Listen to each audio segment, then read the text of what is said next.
The staircase remembered every footstep that had ever climbed it, from the hurried tread of the morning delivery boy to the measured pace of the woman who owned the Atelier, and walked up these same boards twice a day for nearly 20 years. You would not notice the memory, of course, because wood does not keep a written record, but it keeps a physical one, in the way the center of each tread has been worn slightly smoother and a shade lighter than the edges where dust and wax have accumulated undisturbed. Your hand found the banister not because you needed support, but because it was the natural thing to do on a narrow stairway in a building where the walls leaned inward, just enough to make you feel the closeness of old plaster and older timbers. The banister itself was a single piece of oak that had been polished by palms over decades until the grain felt almost soft under your fingers, like the surface of a river stone that had been tumbled smooth by water over a very long time. The light on the staircase came from a single small window set high in the wall at the landing halfway up.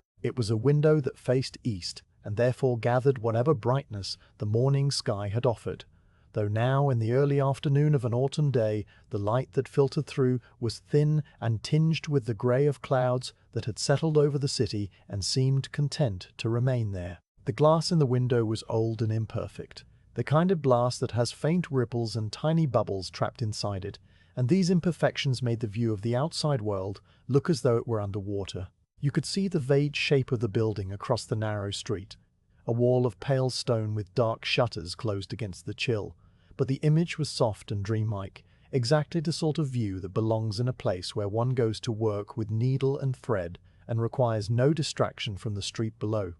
The stairs creaked. They creaked in the specific way that old stairs creak when they have been acclimated to a particular weight and a particular rhythm. The sound was not loud enough to be called a complaint, but rather an acknowledgement, a quiet note that rose from the wood and then faded back into the general stillness of the building. You could hear, if you paused between steps, the faint ticking of a clock somewhere deeper in the structure, perhaps in the shop below that sold ribbons and buttons and small notions to the women of the neighborhood. The sound was so steady and so far away that it became less a noise and more a texture in the air, a gentle reminder that time was passing, but with no urgency whatsoever. There was also the smell, which grew stronger as you climbed higher, of beeswax and old linen, and the faint dry scent of lavender that had been tucked into drawers years ago and never fully faded. It was the smell of careful preservation, of things being kept safe and clean and ready for a purpose that might not come for a long while. At the top of the stairs there was a small square landing with a single door directly ahead and a wall to your right that held a row of iron hooks. On one of the hooks hung a dark woolen shawl that belonged to the woman who owned the Atelier and who was not here now, and the shawl had been hanging there so long that a fine layer of dust had settled along the top fold and the iron hook had left a faint rust-coloured mark on the inside of the fabric where it rested. The door itself was painted a soft greyish blue, a colour that had once been brighter but had mellowed with age and with the accumulation of tiny scratches around the keyhole and the latch. The paint had worn away completely at the bottom corner where the door met the floor, revealing the pale pine beneath, and there was a small round knot in the wood at eye level that looked like a closed eye. The latch was brass, simple and functional, with a curved handle that fit neatly into the palm and a thumb plate that had been pressed so many thousands of times that the center was now a brighter gold than the edges. You did not enter immediately. The moment before opening a door to a quiet room is a moment that contains a particular kind of stillness, an expectation that is not quite anticipation, but rather a gentle awareness of the space waiting on the other side. The air on the landing was cooler than the air in the stairwell had been, and you could feel the slight draught that came from under the door, a whisper of air that carried with it the scent of silk and dust, and the faint metallic tang of old needles stored in a felt case. Your hand rested on the latch, and the brass was cool and smooth and familiar, and then you pressed down with your thumb and the mechanism inside released with a soft click that was barely audible but distinctly satisfying in the way that well-made old things are satisfying. The door swung inward without resistance and revealed the Atelier. It was a room that had been designed for one purpose and had served that purpose without alteration for so long that the very walls seemed to understand the work that happened here. The ceiling was higher than you would expect for a room tucked under the roof of an old building, and the rafters were exposed and painted white so that they seemed to float above the space like the ribs of an upturned boat. The floor was made of wide planks that ran the length of the room from the door to the far wall, where a single tall window stood like a sentinel, and between the planks there were gaps where the wood had shrunk over the years, and you could see the darkness of the space below. The gaps were filled with a fine grey dust that had settled there over time, and would never be fully swept away because it had become part of the floor itself, as much a part of the room as the nails that held the boards down. The window was the most important thing in the room, and it knew it. It was taller than a person and divided into small panes by wooden muntins that had been painted the same soft greyish blue as the door, and each pane was a slightly different shade of transparency because the glass was old and each piece had aged in its own way. The window faced north, which is the direction that artists and seamstresses prefer because the light that comes from the north is steady and even, and does not change colour dramatically as the day progresses. It was the kind of light that made colours appear true and shadows appear soft, and it filled the room with a cool, silvery glow that seemed to slow down time itself. The window was not curtained, because there was no need for privacy, this high up, and because any fabric would have blocked the precious northern light. But there was a simple linen shade rolled up at the top of the frame that could be lowered on the brightest summer days when the glare became uncomfortable. The shade had not been lowered in months, and a small spider had built a web in the corner where the rolled fabric met the frame, a delicate construction of threads that caught the light and held a few tiny specks of dust like captured stars. In the center of the room, directly under the window so that it received the full benefit of the northern light, stood a dress form. The form was made of wood and padded linen, and it had the shape of a woman who did not exist. A generic shape that was neither tall nor short, neither full nor slender, but simply a form upon which fabric could be draped and fitted and allowed to hang as it would on a real body. The linen covering was the color of unbleached cotton, and it was held in place by small brass tacks that ran in a neat line down the center of the back, and the wood of the stand was dark and smooth and had a tripod base with little brass caps on the ends of each leg to protect the floor. The form had been in this room for so long that it had become a part of the landscape, a silent companion to the woman who worked here, and it held itself with the patient dignity of something that knows its purpose and asks for nothing more. And on the dress form, covered by a large piece of fine linen cloth that had been carefully draped and tucked to keep the dust away, was the gown. You could see the shape of it even under the cloth, the way the shoulders were broad and the waist was narrow and the skirt fell in a cascade of fabric that pooled slightly on the floor, because the dress form was not quite tall enough to keep the hem from touching the boards. The linen cover was white and clean, and it had been ironed at some point because there were faint creases running vertically where it had been folded, and the edges were hemmed with tiny even stitches that were nearly invisible unless you looked very closely. The cloth had settled over the gown like a second skin, conforming to the contours of the bodice and the sleeves, and the gentle swell of the hips where the panniers would have held the skirt out wide on either side. There was something almost tender about the way the cloth draped over the gown, a quiet protectiveness that suggested the garment underneath was valuable and fragile and not to be disturbed except with great care and for good reason. The rest of the room arranged itself around this central presence. Against the wall to the left of the door stood a long wooden table with a surface that had been worn smooth by years of fabric being spread across it and cut and pinned and stitched. The table held a few simple objects placed with obvious intention, a small basket made of woven straw that contained spools of thread in shades of white and cream and ecru, a pincushion shaped like a tomato with a small silver thimble resting beside it, and a pair of scissors with blades that were long and thin and very sharp. There was also a candle in a brass holder, unlit, and a small ceramic bowl that held a few loose buttons of mother-of-pearl and carved bone. The wall behind the table was lined with shelves that held bolts of fabric standing on end like rolled-up maps, each one wrapped in brown paper to protect it from the light, and tied with a piece of twine. The fabrics were mostly silks and fine wools and a few pieces of linen in natural tones, and they leaned against one another in a way that suggested they had been in the same positions for a very long time. Against the opposite wall was a simple wooden chair with a woven rush seat that had developed a slight hollow where the weight of the woman who sat in it had pressed down over years. The chair was placed near the window but not directly in front of it, positioned so that the light would fall over the left shoulder of anyone sitting there, and there was a small footstool nearby covered in faded needlepoint that depicted a wreath of flowers in shades of pink and green that had once been brighter. The needlepoint was worn thin in the center where feet had rested, and the wooden frame of the stool was scuffed along the bottom edge from being nudged into position countless times. The light from the window moved. It did not move quickly enough to see, but if you looked away and then looked back after a moment, you could perceive that the rectangle of pale silver on the floor had shifted slightly, creeping toward the base of the dress form and beginning to illuminate the lower folds of the linen cover. The light had a quality that was particular to autumn afternoons in a city of pale stone and grey skies, a softness that wrapped around objects rather than striking them sharply, a diffusion that made edges blur and colors blend. The dust motes that floated in the beam were visible only when they passed through the brightest part of the light, and they drifted slowly, suspended in air that was so still you could not feel it moving against your skin. Each mote was a tiny speck of something that had once been part of the fabric or the thread or the wool of the woman's shawl or the plaster of the walls, and now it floated free, waiting to settle somewhere new. The room was silent except for the very faint sounds that old buildings make when they are left alone. There was a soft settling sound that came from somewhere in the walls,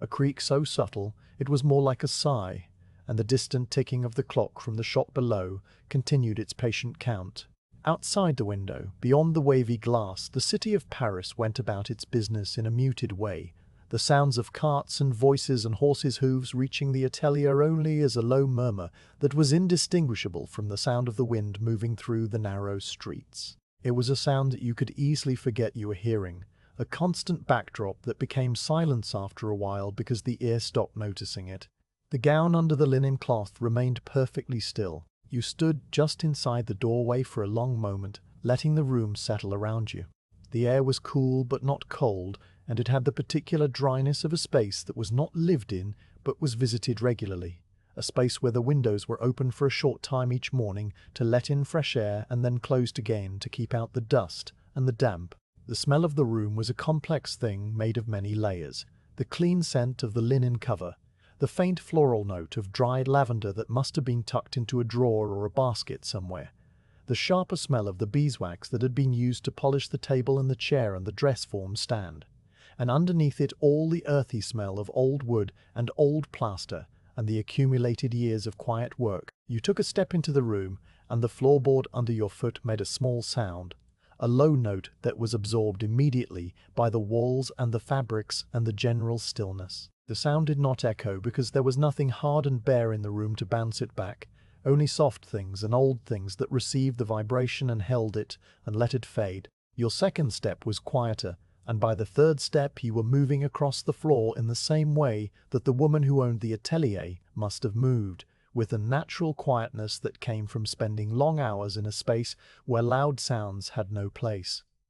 The dress form waited. The linen cloth that covered the gown had a single small crease running diagonally across the front where it had been folded once, and the crease caught the light differently than the smooth fabric around it, creating a faint shadow line that pointed down toward the hem. The cloth was tucked under the base of the form at the bottom and around the shoulders at the top, held in place by its own weight and by the careful way it had been arranged. It would be easy to lift the cloth, to fold it back and reveal what lay beneath, but there was no hurry. The light was still good, the afternoon still long, and the gown had been waiting under its cover for some time already. Another few moments would not matter. The window glass rippled with the faint distortion of its age, and the sky beyond was the color of pewter, smooth and even from horizon to horizon. There were no clouds that you could distinguish individually, only a single expanse of grey that diffused the light of the hidden sun into a soft glow that seemed to come from everywhere and nowhere at once.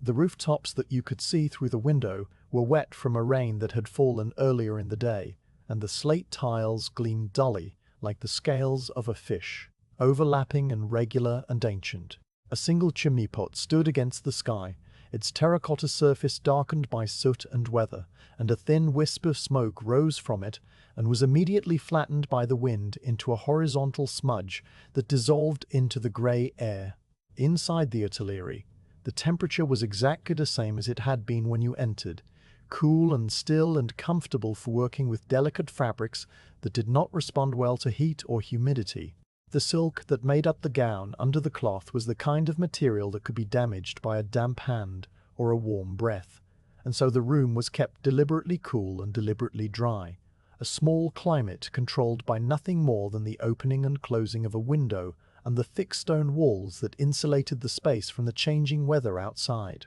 The walls themselves were covered in a pale plaster that had been applied long ago and had developed a network of fine cracks that spread across the surface like the veins of a leaf, invisible unless you stood very close and looked carefully. The plaster had been painted a soft cream color that had yellowed slightly with age, and the paint was flat and absorbent, so that it seemed to drink the light rather than reflect it. The basket of thread on the table held spools in a range of shades that were all variations on the same theme.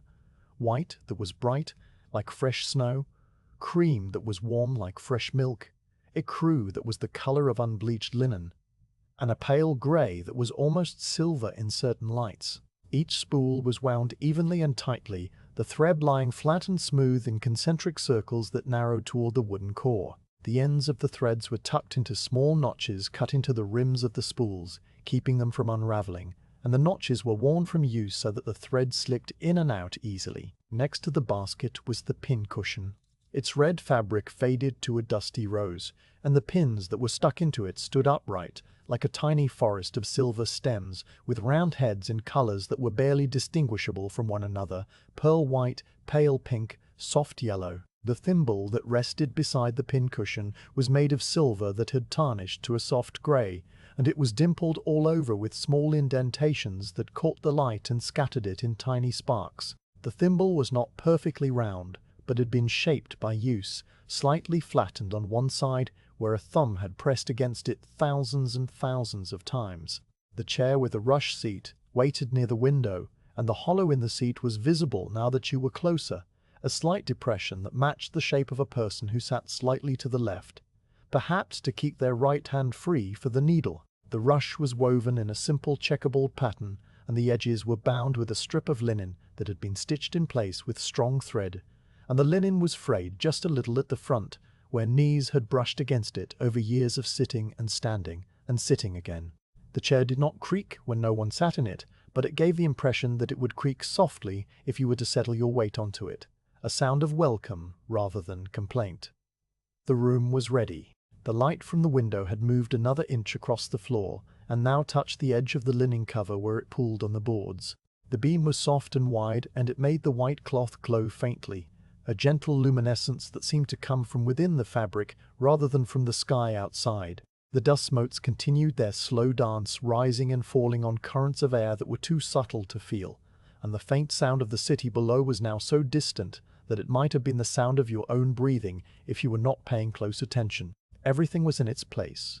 Every object had a history of use that was written into its surface, and the gown under the cloth waited with the patience of something that had been made by hand, and would be mended by hand, and would be mended by hand, and would eventually be worn again by someone who would never know the name of the woman who had sat in this chair and worked by this window. The afternoon stretched ahead, long and quiet and full of the small precise movements that would soon begin. But for now there was only the stillness, the soft grey light, the scent of old lavender and beeswax, and the faint tick of the clock from the shop below, marking time in a rhythm so steady and so gentle that it was already beginning to fade from your awareness, becoming one more layer of the silence that filled the atelier and held everything in a calm suspension, waiting for the first small movement that would start the work. The linen cloth that covered the gown had been in place for some time, and it had settled into the shape of the garment underneath, so completely that lifting it felt like waking something from a long and peaceful sleep. Your fingers found the edge of the cloth near the hem where it had been tucked under the base of the dress form, and you pulled it free with a gentle motion that made no sound except the soft whisper of fabric sliding against fabric. The cloth was light and fine, a piece of old linen that had been washed so many times it had become almost translucent, and it held the faint creases of its folds like a memory of the way it had been arranged. You gathered the cloth in your hands carefully, because even a cover deserves care when it has done its job faithfully, and you folded it once, and then twice, and then set it aside on the wooden table where it lay in a soft heap, its work completed. For now,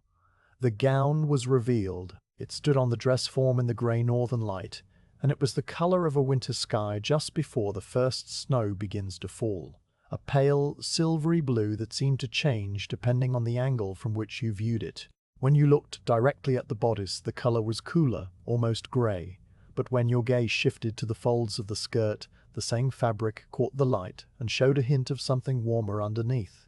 A faint lavender undertone that was barely there and then gone again. The silk itself was what the dressmakers called peau de soie, a fabric with a matte finish and a soft dull sheen that absorbed light rather than reflecting it, and it had been woven so finely that the individual threads were invisible to the eye and the surface appeared as smooth as still water. The silk had been stored properly for a very long time and it showed no signs of fading or weakening, though there was a softness to it that came only with age, a suppleness that new silk does not possess because it has not yet learned to drape and move and settle into its own weight. The bodice was fitted and structured in the manner of the time, with a low square neckline that was designed to frame the collarbone and the base of the throat, and it was boned with thin strips of whalebone that had been sewn into channels running vertically from the waist to the bust. The channels were visible as faint ridges under the silk, especially where the light fell across the front of the bodice at an angle, and they created a subtle pattern of lines that converged at the narrow waist and then spread upward again like the ribs of a leaf. The stitching that held the boning in place was so fine and so even that it seemed to have been made by a machine, though no machine existed that could produce such delicate work, and each stitch was exactly the same length and exactly the same tension as every other stitch. A testimony to the patience of the woman who had assembled this garment in some other atelier years before it came here to be mended. The sleeves were long and fitted to the elbow where they ended in a cascade of lace that fell in 3 tiers, each tier slightly longer than the one above it, so that the lace seemed to flow downward like water over a series of low steps. The lace was of a type called point d'Alençon, made with a needle rather than bobbins, and it was so intricate that looking at it for too long made the eyes feel tired because there was simply too much to see. The pattern was a repeating design of small flowers connected by delicate vines and tiny leaves, and each flower had a center that was slightly raised above the surface of the surrounding net, a small knot of thread that caught the light differently and made the flower seem almost 3-dimensional. The ground of the lace was a fine hexagonal mesh that had been built loop by loop with a needle so thin it was barely thicker than a hair, and the mesh was so even and so regular that it seemed more like a natural structure than something made by human hands, like the honeycomb of a beehive or the web of a particularly skilled spider. The skirt fell from the narrow waist in soft folds that were held out at the sides by panniers made of linen and cane, structures that you could not see but whose presence was obvious in the way the silk swept outward and then fell straight to the floor. The panniers created a silhouette that was broad at the hips and narrow at the front, a shape that made the waist appear even smaller than it was and gave the gown a presence that filled the space around it. The skirt was unadorned except for a band of the same point d'Alençon lace that ran around the hem and rose slightly at intervals to form small scalloped peaks, and the lace at the hem was wider than the lace at the sleeves, and even more elaborate because it was meant to be seen from a distance and to catch the eye as the wearer moved across a room. The hem itself was weighted with small lead discs sewn into the lining, a practical detail that kept the skirt from blowing in drafts and ensured that it hung properly at all times, and the discs made a very faint clicking sound when the fabric was moved, a sound so soft it was almost imagined. The gown had been made for a woman of means, and it showed in every detail, from the quality of the silk to the fineness of the lace to the tiny covered buttons that ran down the back of the bodice, each one wrapped in the same silvery blue fabric and attached with a thread shank that allowed it to sit properly in its corresponding loop. The buttons were the size of small peas, and there were more than 2 dozen of them, spaced evenly from the nape of the neck to the base of the spine, and each one had been sewn on with 6 stitches that crossed in a star pattern and were nearly invisible against the covered surface. The buttonholes were worked in silk thread that was slightly lighter than the fabric, a deliberate choice that made them easier to see in low light, and the stitches that bound the buttonholes were so close together that they formed a solid line of thread that would never fray or stretch. Beneath the gown there was a petticoat of fine white linen that was visible only at the hem where it peeked out from under the skirt, and at the neckline where it created a narrow band of white against the skin of the wearer. The petticoat was simple compared to the gown, but it had been made with the same care, the seams flat and smooth, and the hem stitched with a row of tiny crosses that held the folded fabric in place. The linen had been washed and ironed, and it was as white as anything could be, a clean white that made the silvery blue of the gown seem even more delicate by contrast. There was a second petticoat under the first, this one of a slightly heavier linen that gave the skirt additional volume and helped the panniers do their work, and the two petticoats rustled together when the gown was moved, a sound like dry leaves stirring in a gentle breeze. The lace collar was the true focus of the gown, and it demanded attention in a way that was quiet but insistent. The collar was a separate piece that had been stitched to the neckline of the bodice with tiny invisible stitches that passed through the net ground of the lace and into the silk beneath, and it rose from the square neckline in a standing band that framed the throat and then fell forward into a cascade of the same floral pattern that adorned the sleeves. The collar was wide at the front and tapered toward the back, and it had been designed to draw the eye upward to the face of the wearer, to frame her features in a halo of delicate white thread that would catch the light of candles and make her seem to glow from within. The lace of the collar was even finer than the lace of the sleeves, if such a thing were possible, and the pattern included small birds hidden among the flowers, their wings spread and their beaks open as though singing. The birds were so small that you could cover one with the tip of your smallest finger,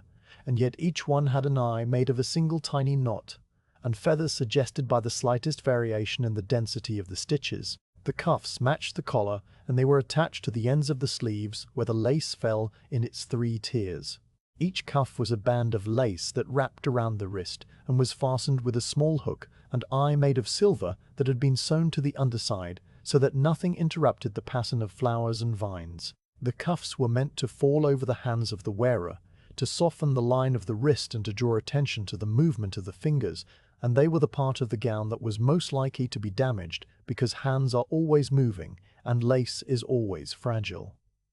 The damage was on the left shoulder. You saw it as soon as you stepped closer to the dress form, and the light from the window fell directly across the bodice. The tear was in the lace of the collar where it attached to the silk of the shoulder seam, a separation that had occurred not through violence but through the slow weakening of the threads that held the two fabrics together. The lace had pulled away from the silk for a length of perhaps 2 inches, creating a gap that was narrow at the top and widened slightly toward the bottom, and the edges of the tear were clean in a way that suggested the threads had simply given way rather than being cut or caught on something sharp. The silk underneath was undamaged, and the lace itself was intact, except for the broken connecting threads that still clung to the edge of the net ground. Tiny whiskers of thread that were almost too fine to see without bringing your face very close to the work. You leaned in, and the scent of the gown came to you more clearly now. The faint smell of old silk and lavender and something else that was harder to name. A clean, dry smell like the pages of a book that had been closed for a very long time. The tear was not large and it was not complicated, but it required a particular kind of attention because the lace was so fine and the silk was so delicate, and any mistake would be impossible to undo. The repair would involve reattaching the net ground of the lace to the folded edge of the silk neckline, matching the original stitches exactly so that the mend would be invisible to anyone who did not know where to look. It was the kind of work that could not be rushed, the kind of work that demanded a steady hand and a calm mind and a willingness to move at the pace of the thread itself. You turned away from the gown and walked the few steps to the wooden table where the tools of the work were waiting. The table was exactly as it had been when you first entered the room, the basket of thread and the pincushion and the scissors and the candle all in their proper places, and you reached for a small wooden box that sat at the back of the table near the wall. The box was made of a dark wood that had been polished to a soft gleam, and it was about the size of your 2 hands placed side by side, with a lid that fit snugly and a small brass hinge that moved without sound. You lifted the lid, and inside the box there were compartments lined with pale blue silk that had faded over time to a soft grey, and in each compartment there was a different kind of needle. The needles were arranged by size and by purpose, and they lay in their silk beds like sleeping creatures waiting to be called into service. There were long needles for basting, and short needles for hemming, and curved needles for working in tight spaces. And there were needles so fine that they seemed to disappear when you looked at them directly, their points so sharp that they could pass through the threads of the lace without disturbing the pattern. You selected one of these fine needles, holding it up to the light to be certain that the eye was clear and the point was true, and you set it aside on a small square of felt that you took from another compartment in the box. The felt was dark grey, and it held the needle in place without letting it roll away, and it was worn in the centre, where many needles had rested before this one. The thread came next. The basket of spools held many shades of white and cream and the crew and the pale grey, and you examined each one in turn, holding it close to the lace of the collar, and comparing the colour in the cool northern light. The lace was not pure white, but rather a soft ivory that had deepened slightly with age, and none of the new threads matched it exactly. The closest was a spool of a crew that had a hint of warmth in its pale colour,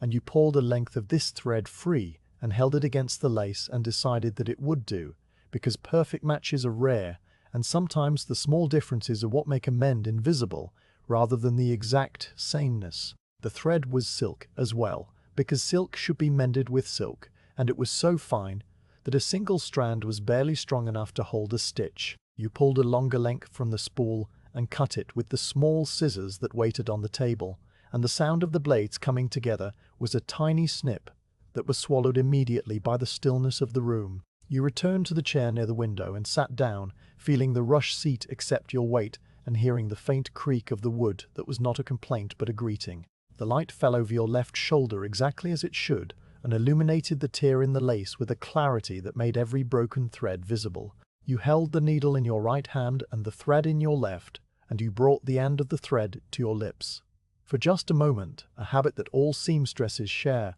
because the slight moisture helps the fibers cling together and makes threading the needle easier. The thread slipped through the eye of the needle on the first attempt, because the eye was large enough to accommodate the fine silk, and your hands knew the motion without being told. You pulled the thread through until the two ends were even, and you tied them together in a small knot that you rolled between your thumb and forefinger until it was tight and compact and no larger than a grain of sand. The knot would be hidden on the underside of the lace where no one would ever see it, and you positioned the needle in your hand so that it balanced perfectly, an extension of your fingers rather than a separate tool. The gown waited on its form, and the tear in the lace waited with it, and the light from the window continued its slow movement across the floor, and everything in the atelier was still and quiet and ready for the first stitch to begin. The needle rested between your fingers, and it was so light that you could barely feel its weight, a sliver of polished steel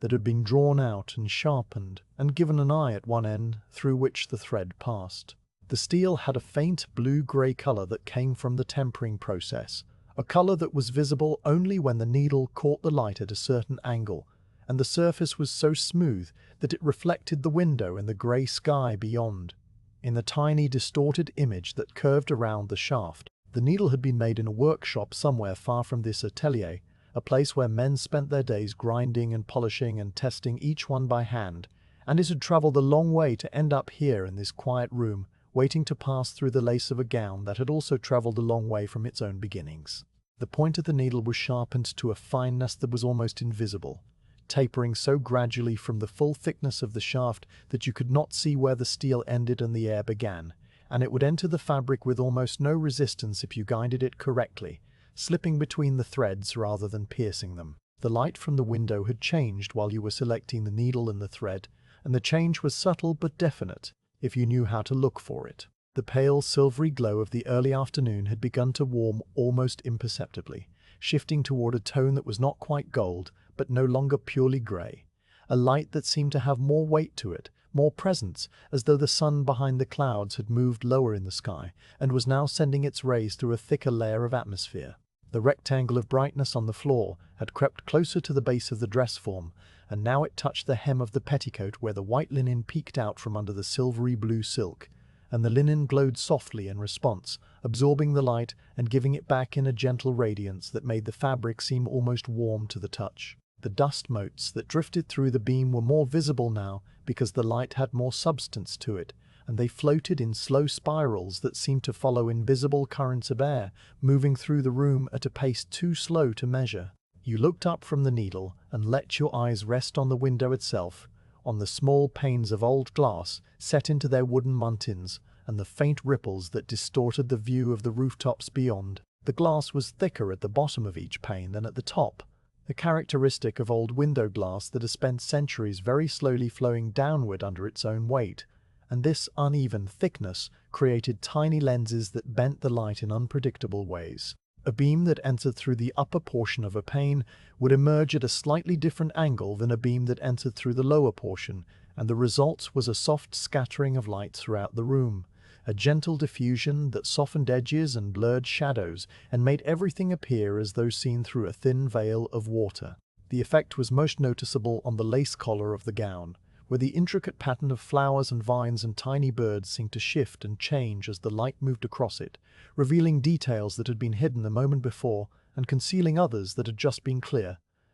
The hand that held the needle did not move yet. There is a moment in any careful work when the tools are ready and the materials are prepared, and the worker simply waits for the right instant to begin, an instant that cannot be rushed or forced, but must be recognized when it arrives. The thread hung from the eye of the needle in a long loop that swayed almost imperceptibly with the movement of your breath, and the tiny knot at the end of the doubled strand was a pale speck against the darker fabric of your skirt. The needle itself was positioned between your thumb and forefinger, in a grip that was firm enough to control it, but loose enough to allow the fine movements that would be required, a grip that had been learned over many years and had become so natural that you no longer thought about it. The other fingers of your right hand curled gently inward, supporting the hand and keeping it steady, while your left hand rested on the silk of the gown near the tear, not touching the lace itself, but close enough to feel the cool smoothness of the fabric under your palm. The torn section of the lace collar lay before you in the full light of the window, and you examined it again, not because you needed to see it more clearly, but because looking at it was part of the preparation, a way of letting the work settle into your mind before your hands began. The gap where the lace had pulled away from the silk was narrow at the top and wider at the bottom, and the edges of the tear were lined with those tiny broken threads that had once held the two fabrics together. The threads were so fine that they were nearly transparent, and they caught the light in a way that made them sparkle faintly like the strands of a spider's web that has been touched by morning dew. The net ground of the lace was intact, and the pattern of flowers and vines continued uninterrupted right up to the torn edge, waiting to be reconnected to the folded silk of the neckline. The silk itself showed the line of tiny holes where the original stitches had passed through, holes so small that they were visible only because the light fell across them at an angle that created minute shadows, and these holes would serve as a guide when the time came to insert the new needle. You raised the needle and brought it close to the lace, hovering just above the surface without touching it. The point was so sharp and so fine that you could see it reflected in the shiny surface of the silk threads that made up the flowers, a tiny silver dot that moved as your hand moved, and you held it there for a long moment while you decided exactly where the first stitch should go. The original stitching had followed a path that was still visible if you knew how to read it, a line of tiny indentations in the silk where the thread had pressed into the fabric over years of wear and storage. The indentations were arranged in a pattern that matched the mesh of the lace, each stitch passing through a single hexagon of the neck ground and then into the folded edge of the silk, and the spacing was so regular that it seemed almost mathematical, each stitch exactly the same distance from the next. You chose a spot near the top of the tier where the lace and the silk were still close together, a spot where the original stitching had been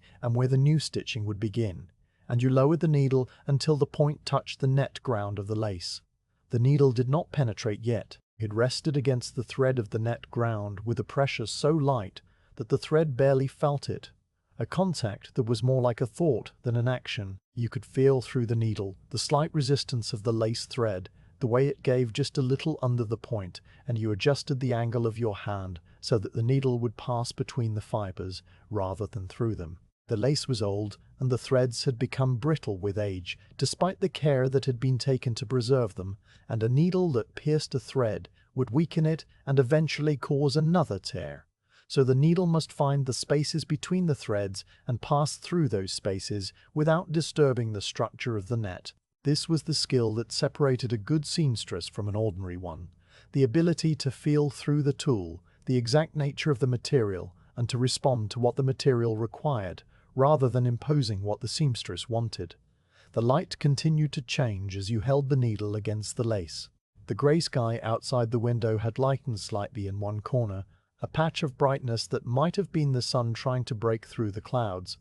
and the quality of the illumination in the atelier shifted in response. The silver tone that had dominated earlier gave way to something warmer, a pale gold that was still muted and soft, but definitely different from what had come before. The gold light fell on the silvery blue silk of the gown and transformed it, bringing out the lavender undertone that had been hidden before, and the fabric seemed to glow from within, as though it had been waiting for this exact moment to reveal its true color. The lace caught the gold light as well, and the tiny birds hidden among the flowers seemed to come alive for a moment, their spread wings catching highlights that made them stand out from the surrounding pattern,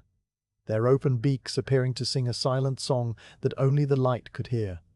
Your hand remained steady throughout this change in the light. The needle did not move from its resting place against the net ground of the lace, and your breathing continued in a slow rhythm that was so regular it had become part of the stillness of the room. The sound of your breath was barely audible, a soft movement of air that mingled with the distant ticking of the clock from the shop below and the faint murmur of the city outside, and together these sounds created a background that was not silence, but something close to it, a texture of quiet that wrapped around everything in the atelier and held it in a gentle embrace. The wood of the floorboards settled again with a soft creak that came from somewhere near the door, and a single dust mote that had been floating near the ceiling drifted downward and landed on the sleeve of the gown where it rested for a moment, before a current of air too subtle to feel lifted it again and carried it away toward the window. The needle began to move. The motion was so slow that you could barely perceive it, a gradual sinking of the point into the space between two threads of the net ground. The steel parted the fibers of the lace without breaking them, sliding through the tiny hexagonal opening and emerging on the other side where the silk of the neckline waited. The thread followed the needle, the pale ecru strand passing through the lace and leaving a tiny line of color against the ivory of the old thread, and then the needle reached the silk and paused again. The folded edge of the neckline was made of 2 layers of silk that had been turned under and stitched in place, and the original stitches had passed through both layers to secure the lace to the bodice. You guided the needle through the first layer of silk and then the second, finding the tiny hole left by the original thread and following its path exactly. And the silk offered almost no resistance because it had been pierced before and because the needle was so sharp and so fine that it seemed to find its own way. The needle emerged on the underside of the silk and you pulled it through slowly,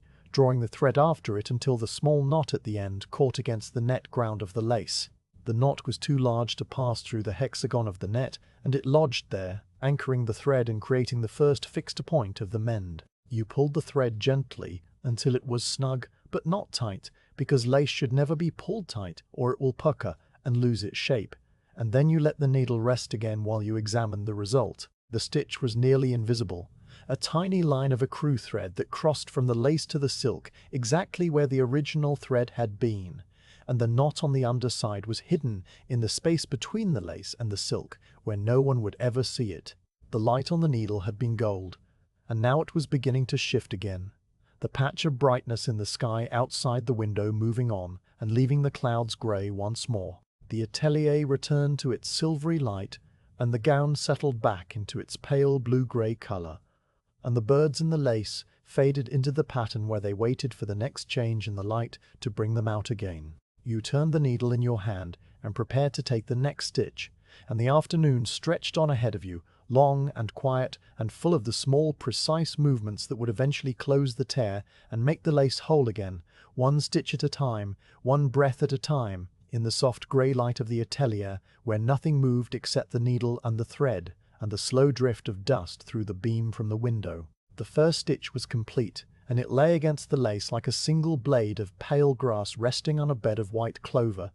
visible only because you knew exactly where to look, and because the light from the window happened to fall across that precise spot at that precise moment. The ecru thread was a shade warmer than the ivory of the old lace, a difference so subtle that it registered not as a contrast, but as a faint sense of something having been renewed, like the first green shoot appearing in a garden that has been dormant through the winter. The stitch had followed the path of the original thread exactly, and the knot on the underside was secure and hidden. And now the needle rested in your hand while you prepared to take the second stitch, and then the third, and then all the stitches that would follow until the tear was closed and the lace was once again attached to the silk along the entire length of the shoulder seam. The rhythm of this kind of work is not something that can be forced or created by will alone. It emerges on its own after the first few stitches, after the hand has found its position and the eye has adjusted to the scale of the task and the mind has settled into a state that is neither fully alert nor fully relaxed, but somewhere in between, a state where the passage of time becomes difficult to measure, because each moment contains exactly the same small action and each seamlessly to the next. The needle passes through the net ground of the lace and then through the folded edge of the silk, and then it is pulled gently through and the thread follows, and then the needle is repositioned for the next pass. And this sequence repeats itself without variation for as long as the work continues. The hand learns the motion, and then it forgets that it has learned it, and the motion becomes something that happens on its own, like breathing or like the beating of a heart, a background rhythm that continues without conscious direction. The second stitch began as the first one had, with the needle hovering above the net ground, while you chose the next hexagon in the mesh. The hexagons were arranged in a honeycomb pattern that extended across the entire surface of the lace ground, each one a tiny six-sided opening, surrounded by threads that had been looped and knotted by hand, with a needle even finer than the one you are using now. The hexagons were not perfectly uniform because the human hand cannot achieve perfect uniformity at such a small scale, and these tiny variations gave the lace a quality that machine-made fabric can never possess. A living irregularity that made the pattern seem organic rather than mechanical. The hexagon you chose was adjacent to the first one, moving downward along the line of the tear, and it was perhaps a fraction of a hair wider than its neighbour, because the woman who had made this lace years ago had pulled the thread just slightly less tight on that particular loop. The needle passed through the hexagon, and the sensation was different from the first stitch, because the old thread of this particular hexagon had aged differently than the old thread of the first one. The thread was slightly stiffer here, having been exposed to less light over the years due to the way the collar had been folded in storage, and it offered a tiny bit more resistance as the needle slid between the fibers. You felt this difference through the steel of the needle as clearly as if the lace had spoken to you, and you adjusted the angle of your hand by an amount so small that no one watching could have seen it, and the needle found the path between the fibers and passed through without damaging anything. The needle continued through the 2 layers of silk at the folded edge of the neckline, finding the original stitch hole by feel rather than by sight, because the hole was too small to see clearly from this angle, and then it emerged on the underside, and you drew the thread through with a slow, steady pull that stopped just before the thread became taut. The second stitch settled into place beside the first one, and the 2 stitches together formed the beginning of a line, a dotted path of pale ecru that traced the exact route where the lace and the silk had once been joined. The line was barely visible and would become even less visible as the work progressed and the new thread learned to lie flat against the old fabric, relaxing into the tension that you had given it and blending with the surrounding threads until it became indistinguishable from them. The knot at the end of the doubled strand was still secure against the underside of the first hexagon, and the thread that stretched between the first stitch and the second lay flat against the net ground, following the same path that the original thread had followed years ago when the gown was first assembled. The third stitch followed the second with a pause between them that was exactly the same length as the pause between the first and the second, a pause that allowed the thread to settle and the hand to reposition and the eye to confirm that the previous stitch was correct before moving on. The rhythm was establishing itself now, a slow, steady cadence that matched the ticking of the distant clock in the shop below, but at a slightly slower tempo, perhaps 3 stitches for every 4 ticks, a pace that felt natural and unhurried and would be sustainable for as long as the light held. The needle found the next hexagon and passed through, and the thread followed, and the silk accepted the needle, and the stitch was complete, and then the needle was repositioned and the next hexagon was chosen, and the sequence repeated itself once more. The texture of the old lace was different from the texture of the new thread, and this difference became more apparent as the work continued, and your fingers brushed against both materials with each stitch. The old lace had been made from linen thread that had been spun by hand and bleached in the sun over many days, and then worked into the intricate patterns of the point de l'ensemble technique. The linen thread had a slight roughness to it, a texture that you could feel as a faint grittiness against the pad of your thumb, and this roughness came from the short fibers of the flax plant that had been twisted together to form the thread. The new thread was silk, and it was perfectly smooth, almost slippery, and it glided through the fabric without catching or dragging. The contrast between these two textures was a constant presence in the work, a reminder that the mend was something new being added to something old, a bridge between the past and the present that would eventually become part of the past as well. The pattern of the lace continued around the tear, and your eyes followed it even while your hands worked on the stitches, tracing the paths of the flowers and the vines and the tiny birds that had been worked into the design. The pattern was a repeating one, and the repeat was about the width of 3 fingers held together, a section that contained one full flower with 5 petals and a cluster of leaves and a curling vine that connected to the next repeat. The flower was a stylized rose with petals that overlapped one another in layers, each petal outlined by a slightly thicker thread that gave it definition and filled with a looser mesh that created shadow and depth. The center of the flower was a small raised knot that had been made by wrapping the thread around the needle several times before pulling it through, a technique that required great skill to execute evenly, and the knot caught the light in a way that made the flower seem to have a tiny glowing heart. The leaves that surrounded the flower were smaller and simpler, pointed ovals that were filled with a different mesh pattern, one that was more open and allowed more of the background to show through. The leaves were arranged in pairs along the curling vine, and the vine itself was a continuous thread that wound through the entire repeat, connecting the flowers to one another and creating a flowing line that led the eye from one section to the next. The vine had small tendrils that curled away from the main stem and ended in tiny loops. And these tendrils were so fine that they were often the first part of the lace to break because they caught on things so easily. The birds were hidden among the leaves, and they were the most delicate part of the pattern, their bodies no larger than a grain of rice and their spread wings made of just a few threads arranged in a fan shape. Each bird had an eye that was a single tiny knot, and each bird was slightly different from the others because the woman who made the lace had varied the angle of the wings or the turn of the head, giving each one a small individuality. The sunbeam on the floor had moved again while you were working on the stitches, and the movement had been so gradual that you had not noticed it happening, only the result. The rectangle of light that had been touching the hem of the petticoat earlier had now advanced across the floorboards and was beginning to climb the wooden base of the dress form, illuminating the turned leg and the brass cap at its end. The brass cap reflected the light in a warm gleam that was the brightest thing in the room, a small point of gold that drew the eye whenever it wandered from the work. The light on the floorboards revealed details that were invisible in shadow, the fine scratches that ran parallel to the grain of the wood, the small dark knots that interrupted the flow of the grain, the tiny gaps between the planks where dust had accumulated over years and formed thin grey lines that looked like the borders on a map. The wood itself was a warm brown that had been darkened by age and by the beeswax that had been rubbed into it, and it absorbed the light and gave it back as a soft glow that seemed to rise from within the floor rather than from the window. The stitches continued to accumulate along the line of the tear, and the line grew longer with each pass of the needle. The gap between the lace and the silk was slowly closing, not all at once but incrementally, each stitch pulling the two fabrics a little closer together until they would eventually touch along their entire length. The work required patience not because it was difficult, but because it could not be hurried, because the lace would pucker if you pulled the thread too tight, and the silk would tear if you forced the needle through a place where it did not want to go. The needle knew where it wanted to go, and your job was simply to follow its guidance,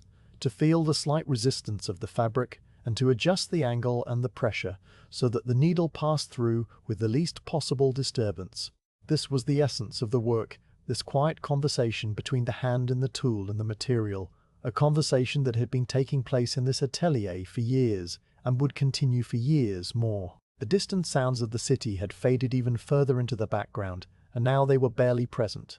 a low murmur that was indistinguishable from the sound of the wind passing over the rooftops. The clock in the shop below continued to tick, and the sound was steady and reassuring, a heartbeat for the building that marked the passage of time without demanding that anything happen faster or slower than it was already happening. The room had grown slightly warmer as the afternoon progressed, and the sun behind the clouds had moved lower in the sky, and the warmth was noticeable only as a faint easing of the coolness that had been present when you first entered. The scent of the atelier had not changed. The same layers of beeswax and old linen and dried lavender, and the clean, dry smell of the gown itself.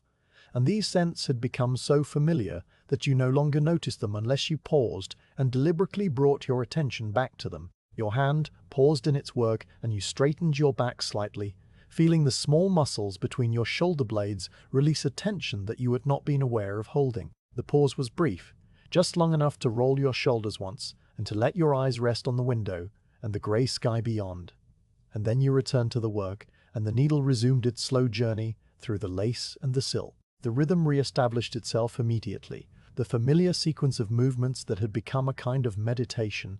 a way of being in the room that required nothing more than attention to the present moment and the small task at hand. The tear was perhaps a quarter closed now, the line of new stitches extending downward from the top of the separation like a zipper being slowly pulled up from the wrong direction. The écrou thread was more visible along the stitched portion because it had not yet had time to settle and relax into the fabric, but you knew from experience that after a few days the thread would lose its newness and the slight difference in color would fade and the mend would become truly invisible. The lace and the silk would be joined again as they had been before, and the gown would be whole and ready to be worn, and no one who saw it would ever know that a small piece of it had once been torn and then repaired by a patient hand in a quiet room on a grey autumn afternoon. The sunbeam on the floor had moved another inch, and now it touched the leg of the work table, illuminating a section of the turned wood that was usually hidden in shadow. The table leg had a simple turned profile,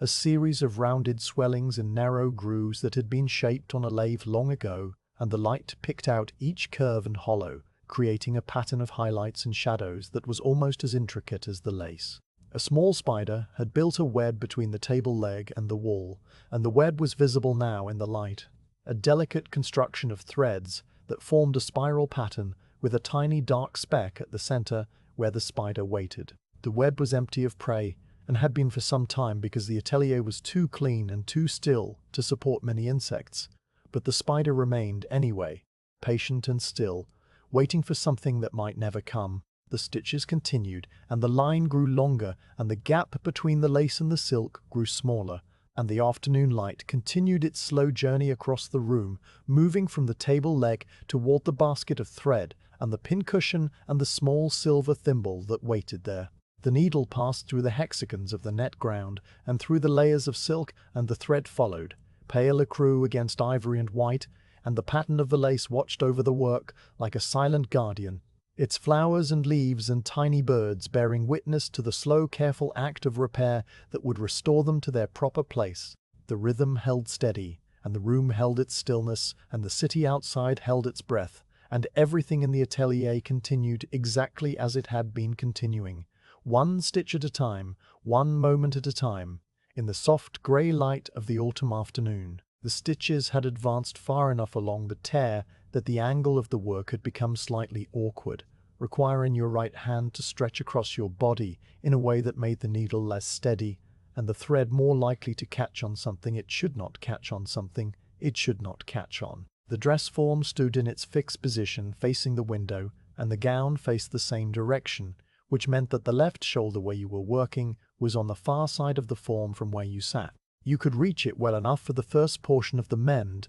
because the tear began near the top of the shoulder where the neckline curved around toward the back, but as the line of stitches descended toward the front of the bodice, the distance increased and your arm had to stretch further across the silk of the bodice and the lace of the collar. The position was not impossible, and you could have continued in this way for some time, but the work would be better and the stitches more even if the gown were turned slightly so that the damaged shoulder faced more directly toward the window and toward your hand. You set the needle down on the square of dark grey felt where it had rested before, placing it carefully so that the point was protected and the thread trailed away in a loose loop that would not tangle. The needle lay diagonally across the felt, and the pale ecru thread stood out against the dark grey like a line drawn in chalk on slate, and the small knot at the end of the doubled strand was visible as a tiny bump near the edge of the felt. Your hands were free now, and you flexed your fingers once, feeling the slight stiffness that had settled into the joints from holding the same position for so long, and then you stood up from the chair, and the rush seat released your weight, with a soft sigh of woven grasses shifting against one another. The dress form stood before you, and the gown upon it was a presence that filled the space around it, not with sound or movement, but with a quiet weight of history and material and careful construction. The silvery blue silk caught the light from the window and held it in soft folds that descended from the narrow waist to the floor, and the panniers beneath the skirt created a silhouette that was broad and graceful and somehow patient, as though the gown understood that it must be moved and was willing to wait until you were ready. You stepped closer to the form, and the scent of the gown came to you more strongly now that you were standing directly beside it. The familiar layers of old silk and dried lavender, and the clean, dry smell of storage. And beneath those scents there was something else that you had not noticed while sitting, a faint trace of the beeswax that had been used to polish the wooden stand of the form itself. The first thing you did was to place both hands on the waist of the gown where the silk was gathered and stitched to the boned foundation beneath. The waist was narrow and firm under your palms, and you could feel the ridges of the boning channels through the fabric, those thin strips of whalebone that gave the bodice its shape and structure. The silk at the waist was cool to the touch, and it had a smoothness that was almost liquid, a surface that seemed to flow under your fingers even though it was perfectly still. The coolness came from the nature of silk itself, and from the fact that the gown had been resting in this unheated room for some time, absorbing the temperature of the air and the walls and the floor, and it was a pleasant coolness, like the feel of clean sheets on a warm night. You did not turn the form yet. To turn the form you would need to lift the base slightly and pivot it on its tripod legs, and before you did that you wanted to be certain that the gown was secure and that nothing would shift or fall or become tangled during the movement. Your hands moved from the waist upward, skimming over the surface of the bodice with a touch that was light and careful, checking the pins that held the gown to the linen covering of the form. The pins were placed at intervals along the side seams and the shoulder seams and the center back, and each pin had a small round head that was visible against the silk, a series of tiny pearl-colored dots that marked the places where the garment was anchored to its support. You touched each pin with the tip of your finger to confirm that it was fully inserted and that the head was flush against the fabric, and each pin was exactly where it should be and exactly as secure as it needed to be. The skirt required more attention because the weight of the silk and the panniers and the multiple petticoats created a mass of fabric that could shift if the form were moved too suddenly. You bent down slightly and gathered a portion of the skirt in your hands, lifting it just enough to see the hem and the way it pulled on the floorboards. The silk was heavy, heavier than it looked, and the weight was a surprise every time because the fabric appeared so delicate and airy when it hung in soft folds. The weight came from the density of the weave, and from the lead discs sewn into the hem, and from the sheer amount of fabric that had been used to create the full silhouette of the gown. There were yards and yards of silk in this skirt, enough to cover a large table or to drape across a bed with fabric left over, and all of that yardage had been gathered and pleated and stitched into a garment that fit a single human form. He released the skirt and let it fall back into place, and it settled with a rustling sound that was unique to silk of this quality and age. The sound was not loud, but it was distinct, a soft whispering that seemed to come from everywhere at once. The sound of thousands of silk threads sliding against one another and against the linen of the petticoats beneath. It was a dry sound, almost papery, and it lasted for only a moment before fading into the general stillness of the room. The rustle of old silk is different from the rustle of new silk, just as the voice of an older person is different from the voice of a younger one.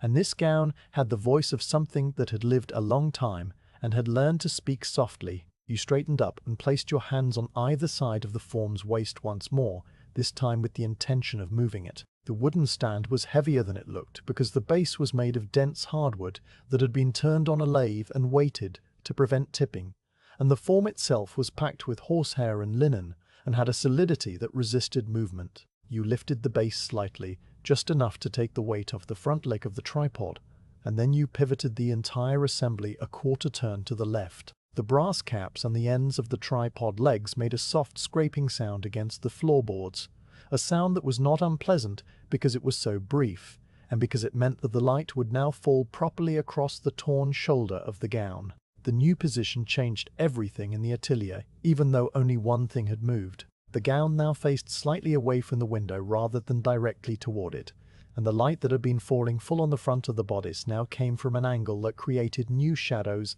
and new highlights. The folds of the skirt rearranged themselves as the fabric settled into the new orientation, and the rustling sound returned for a longer moment while the silk found its new shape. The panniers beneath the skirt had shifted slightly inside their linen pockets, and you could see the adjustment happening as a slow wave that traveled from the waist downward, a ripple in the fabric that was subtle but definite. The petticoats underneath rustled as well, a deeper sound that came from the heavier linen, and then everything was still again.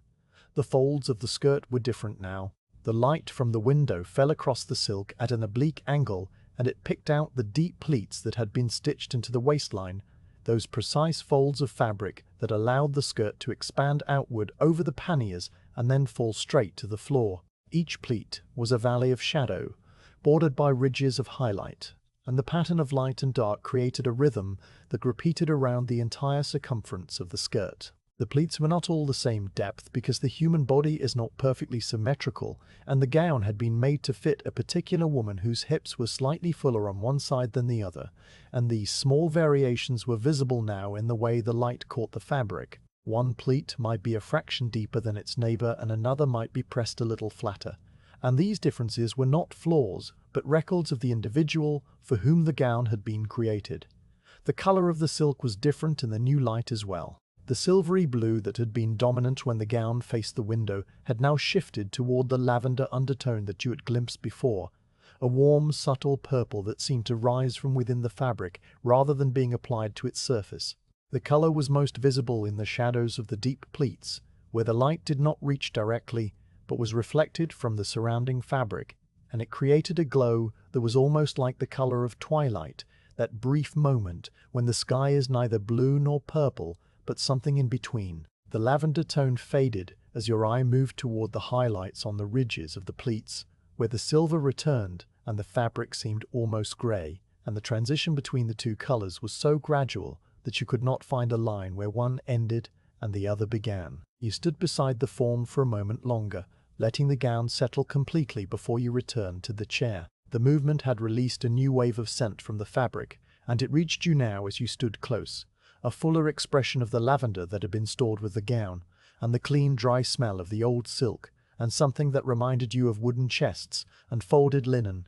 and the particular mustiness that comes from things that have been kept in the dark for a long time. The lining of the gown was made of a lighter silk in a pale cream color, and it had absorbed the sense of its storage more deeply than the outer fabric, and the movement of the skirt had exposed a small section of the lining near the hem where it had pulled away slightly from the outer silk. The cream silk was visible as a narrow band of paler color against the floorboards, and it carried the scent of lavender more strongly than anything else in the room. You walked back to the chair and sat down again, and the rush seat accepted your weight, with the same soft sound it had made before, a sound that was becoming familiar now, and would become more familiar as the afternoon continued. The new position of the gown meant that the torn shoulder was now directly before you, and the light from the window fell across it at a perfect angle, illuminating every detail of the lace and the silk and the line of stitches you had already made. The needle waited on the square of felt where you had left it,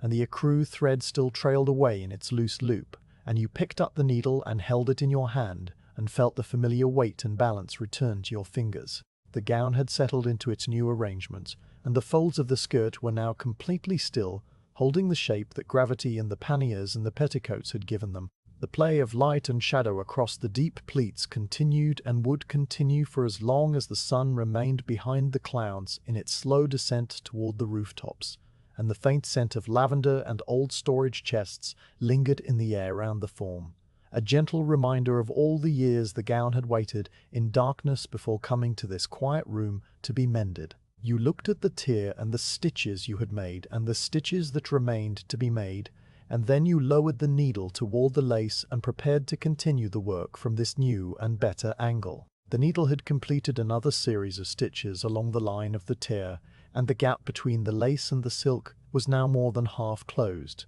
the pale ecru thread tracing a path that was almost continuous from the top of the shoulder down toward the front of the bodice. Each stitch lay flat against the net ground of the lace, and each stitch passed through the folded edge of the silk neckline exactly where the original thread had passed years ago, and the mend was progressing with a slowness that was not frustrating but rather comforting, because it meant that nothing was being forced and the lace would be whole again in its own time. Your hand had found the rhythm of the work, and the rhythm had become a kind of quiet music that played in the background of your awareness, a steady pulse of needle and thread and fabric that matched the ticking of the distant clock and the soft sound of your own breathing. And then the needle encountered something unexpected. The sensation came through the steel as a slight resistance that was different from the normal resistance of the old lace threads, a tiny catch that made the needle hesitate for a fraction of a moment before continuing through the hexagon of the net ground. You stopped the motion immediately and held the needle still, not pulling it further, and you looked closely at the spot where the hesitation had occurred. The light from the window was bright enough to show the details of the lace, and you saw that one of the broken threads from the original stitching had not fallen away cleanly when the tear happened. Instead, a single strand of the old thread remained attached to the edge of the lace, a frayed end that was perhaps half an inch long and so fine that it was barely thicker than a spider's filament. The strand curled away from the lace and hung in the air, and it had caught against the new thread as the needle passed through, creating that tiny moment of resistance that you had felt in your fingers.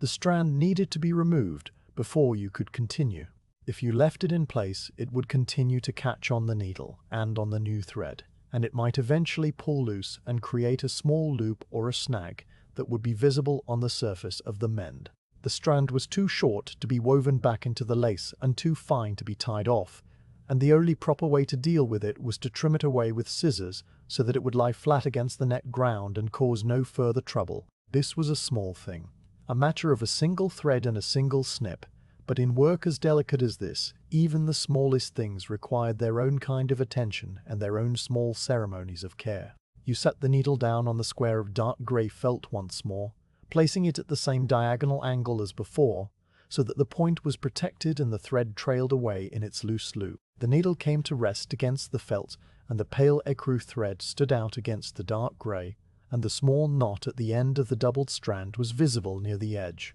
Your right hand was free now, and you turned slightly in the chair to face the wooden table where the tools of the work were arranged. The basket of thread and the pincushion and the candle in its brass holder and the small ceramic bowl of buttons and the scissors. The scissors lay on the table exactly where they had been since you entered the atelier, resting on a small piece of soft leather that had been cut to fit their shape and was stained dark in the center where the blades had been laid down thousands of times over the years. The scissors were not large and they were not ornate, but they were made with a precision that spoke of a craftsperson who understood that tools should be beautiful as well as useful. The blades were long and thin and tapered to points so sharp that they seemed to disappear into the air, and they were made of a steel that had been polished to a soft gleam, that was not shiny, but rather a deep, cool grey like the surface of a still pond under an overcast sky. The blades were joined by a screw that had been adjusted to exactly the right tension so that the two halves moved past each other with a smooth even pressure that required neither force nor delicacy, but simply intention.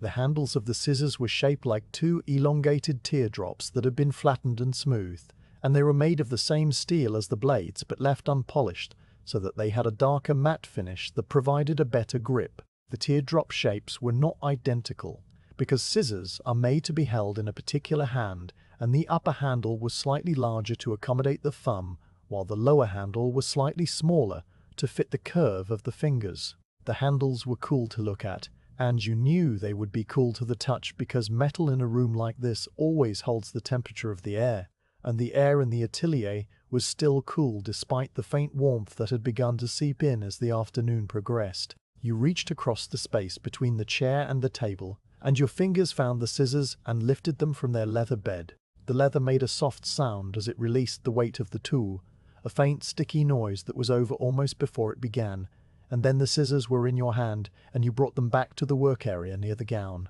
The weight of the scissors was familiar and pleasing, heavier than the needle but still light enough that holding them required no effort, a balance that distributed the mass evenly between the blades and the handles so that the tool seemed to float in your grip rather than being held. The steel was cool against your skin exactly as you had expected, and the coolness was refreshing in the way that cool metal always is, a small sensation that grounded you in the present moment. The finger loops of the handles were sized so that your thumb fit into the upper loop with just enough space to move freely, and your middle finger fit into the lower loop with the same comfortable clearance. Your index finger rested on the top of the lower handle where it could guide the blades and apply subtle pressure if needed, and your ring finger and little finger curled gently into your palm in a relaxed position that required no tension to maintain. The scissors were an extension of your hand in the same way that the needle had been an extension of your fingers, and the tool felt as natural in your grip as if you had been born with it there.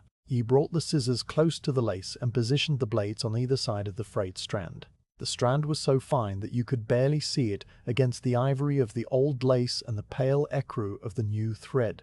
But the light from the window caught it at an angle that made it sparkle faintly, a tiny line of silver that stood out from the matte surface of the surrounding fabric. The blades of the scissors were open just enough to admit the strand between them, and the sharp inner edges were aligned precisely with the point where the strand emerged from the edge of the lace. You did not want to cut the strand too close to the lace because cutting too close might weaken the surrounding threads or create a tiny stub that would be visible, and you did not want to cut too far away because that would leave a length of strand that would still catch on things. The proper distance was perhaps the width of 2 threads. Enough to allow the cut end to retract slightly into the net ground, but not so much that it would protrude and cause trouble. Your hand was steady, and the blades of the scissors were steady, and the strand of thread hung in the air between them, waiting. You applied pressure to the handles with a slow squeeze that brought the blades together by the smallest possible increments, and you watched the gap between the cutting edges narrow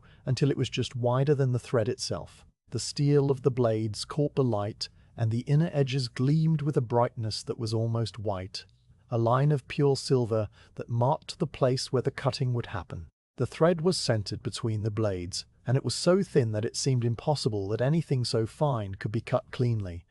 But the scissors were made for exactly this purpose, and they had cut threads just like this one thousands of times before. The blades came together, and the sound they made was so small that it was almost not a sound at all. It was a snip that lasted for the briefest fraction of a second, a tiny crisp note that rose in the quiet air of the atelier and then was gone, absorbed by the walls and the fabrics and the general stillness of the room. The sound had a quality that was difficult to describe because it was so fleeting, but if you had to describe it, you might say it was like the sound of a single drop of water falling onto a dry leaf, or the sound of a small seed pod splitting open in the sun. It was a clean sound, a precise sound, a sound that signaled completion rather than interruption, and it left behind a silence that seemed deeper than the silence that had come before. The frayed strand fell away from the lace and drifted downward, so light that it floated rather than dropped, carried by currents of air that were too subtle to feel. The strand was barely longer than a grain of rice, and it twisted as it fell, catching the light in small flashes that made it visible against the darker background of the floorboards. It landed on the wood near the base of the dress form, and came to rest there. A tiny pale curl that was almost invisible unless you knew exactly where to look and exactly what you were looking for. The strand would remain there until the next time the floor was swept, and then it would be gathered up with all the other tiny remnants of thread and fabric that accumulated in the atelier over days and weeks of quiet work. You looked at the place where the strand had been attached to the lace, and you saw that the cut had been perfect. The remaining end of the thread had retracted slightly into the net ground exactly as you had hoped, pulling back until it was flush with the surrounding threads and no longer visible as a separate strand. The edge of the lace was clean and smooth, and the new ecru thread lay beside it without any sign of the interference that had caused the needle to hesitate. The work could continue now without further interruption, and the mend would be stronger and more invisible because this small imperfection had been removed. The scissors remained in your hand for a moment longer while you examined the result of the cut and confirmed that nothing else needed attention. The blades were still slightly apart because you had released the pressure on the handles as soon as the cut was complete,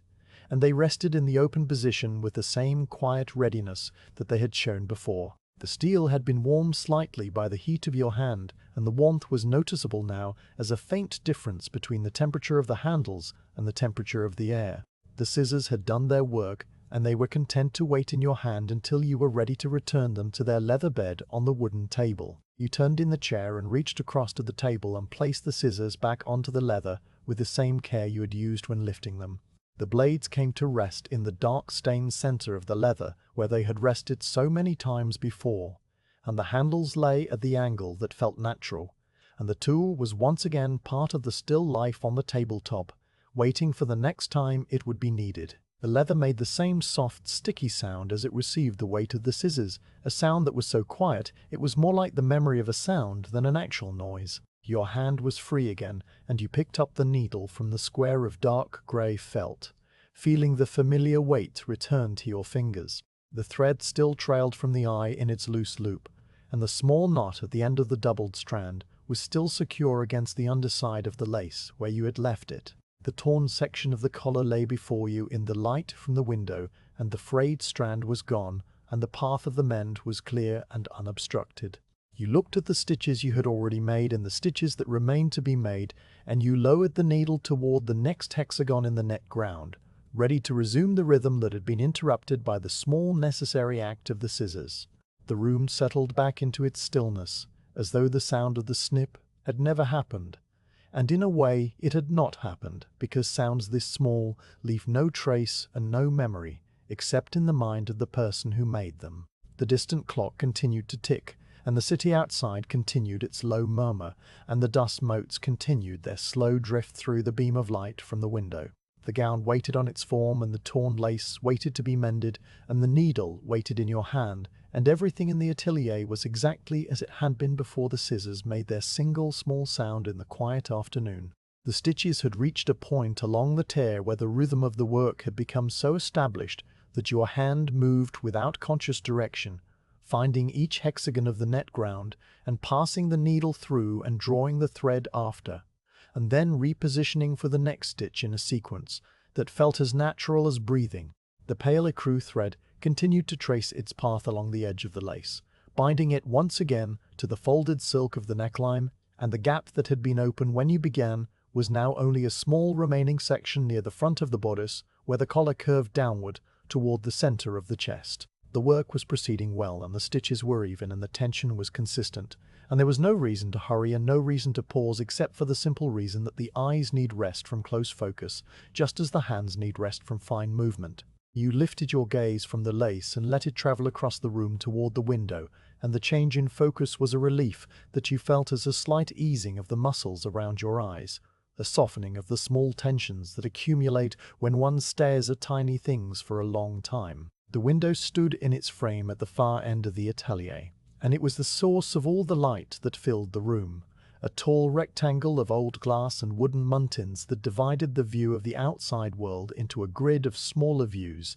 each one slightly different, because each pane of glass had aged in its own particular way. The window was the kind of window that belongs to old buildings and old cities, a window that has looked out on the same narrow view for so long that it has become less a barrier between inside and outside, and more a membrane through which the two spaces exchange light and air and the quiet presence of each other. The view through the window was limited, but it was not empty, and the limitation was part of what made it restful to look at. There was no grand vista of the city spread out below, no sweeping panorama of rooftops and spires and the winding ribbon of the river, because the atelier was tucked under the eaves of a building on a narrow street, and the window faced another building that was close enough to touch if you could reach across the gap. What you could see was a section of the opposing rooftop and the chimney pots that rose from it, and a patch of the pale grey sky that hung over everything like a soft lid.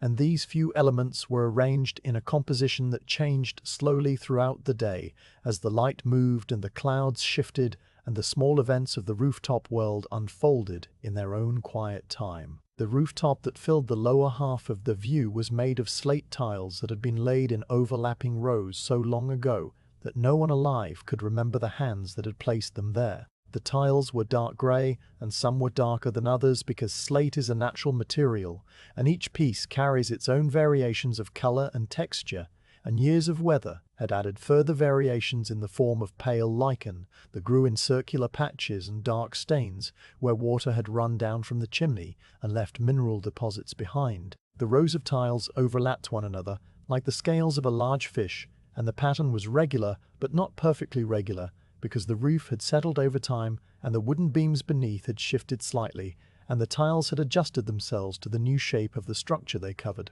The surface of the roof had a gentle slope that descended from the ridge at the top of the view toward the eaves that were hidden below the sill of the window, and the slope was just enough to shed rain and snow, but not so steep that the eye was pulled downward in a hurry. The chimney pots rose from the ridge of the roof like a small family of sentinels standing guard over the street below. There were 3 of them visible from this window, and they were arranged in a line that followed the peak of the roof, the nearest one on the left and the furthest one on the right.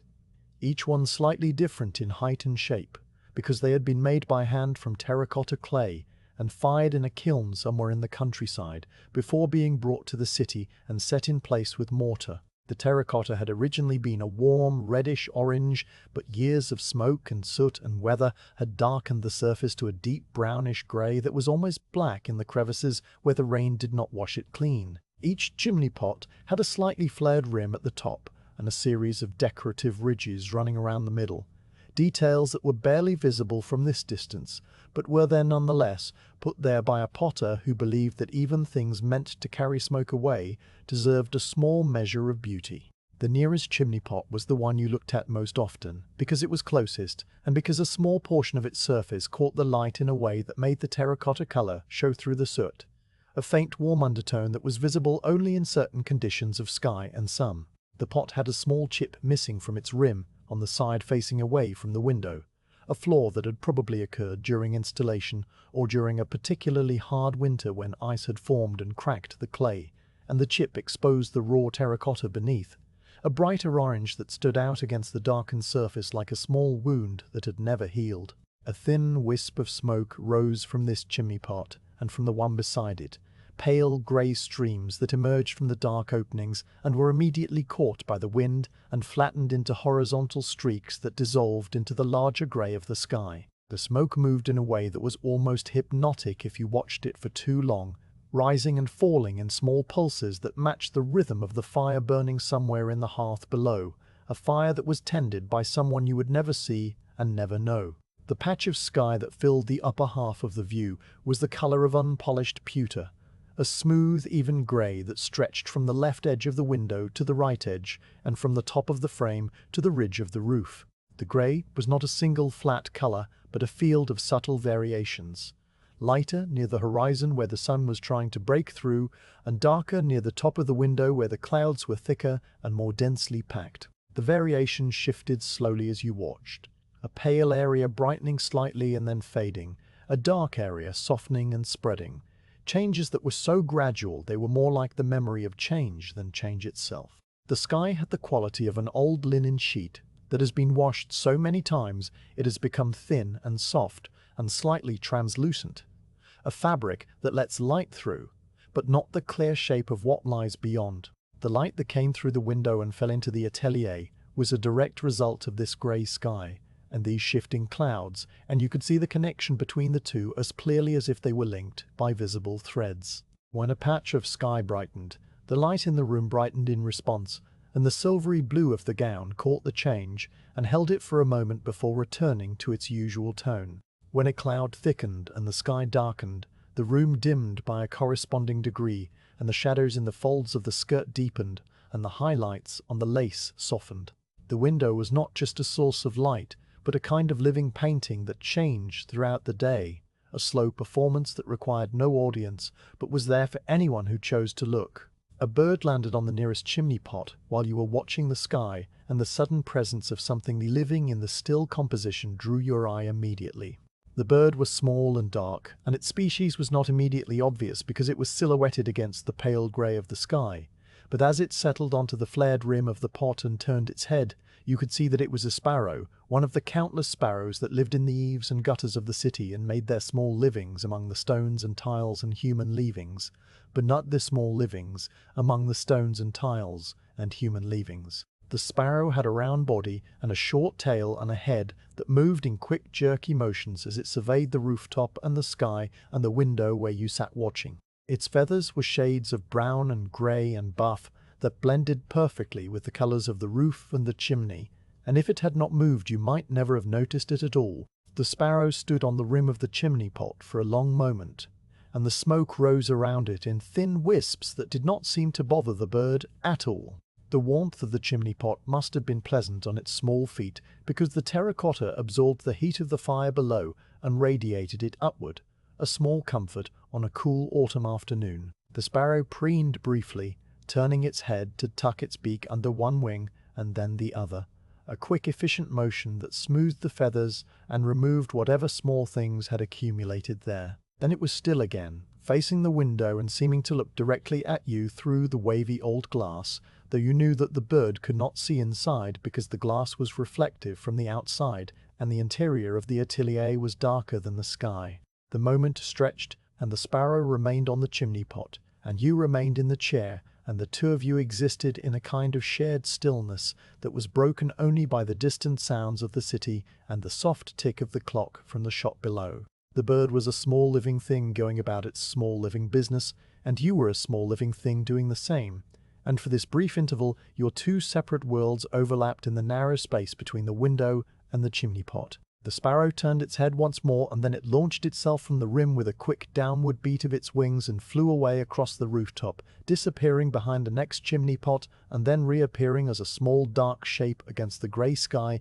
before it descended into the street below and was gone. The chimney pot was empty again, and the smoke continued to rise in its thin grey stream, and the sky continued its slow shift of light and shadow. The view through the window had returned to its usual composition of rooftop and chimney pots and pale grey sky, and the brief presence of the sparrow had been like a single note played in a long silence, a small event that changed nothing but was remembered because it was the only thing that had moved in a world of stillness. The memory of the bird would fade as you returned to the work, but the feeling of having seen it would remain. A quiet sense of connection to the larger world that existed beyond the walls of the atelier. You let your gaze linger on the window for another moment, and then you lowered your eyes back to the gown and the lace and the needle that waited in your hand. The change in focus from the distant rooftops to the close detail of the lace required a small adjustment of the muscles in your eyes, a slight contraction that brought the tiny world of thread and fabric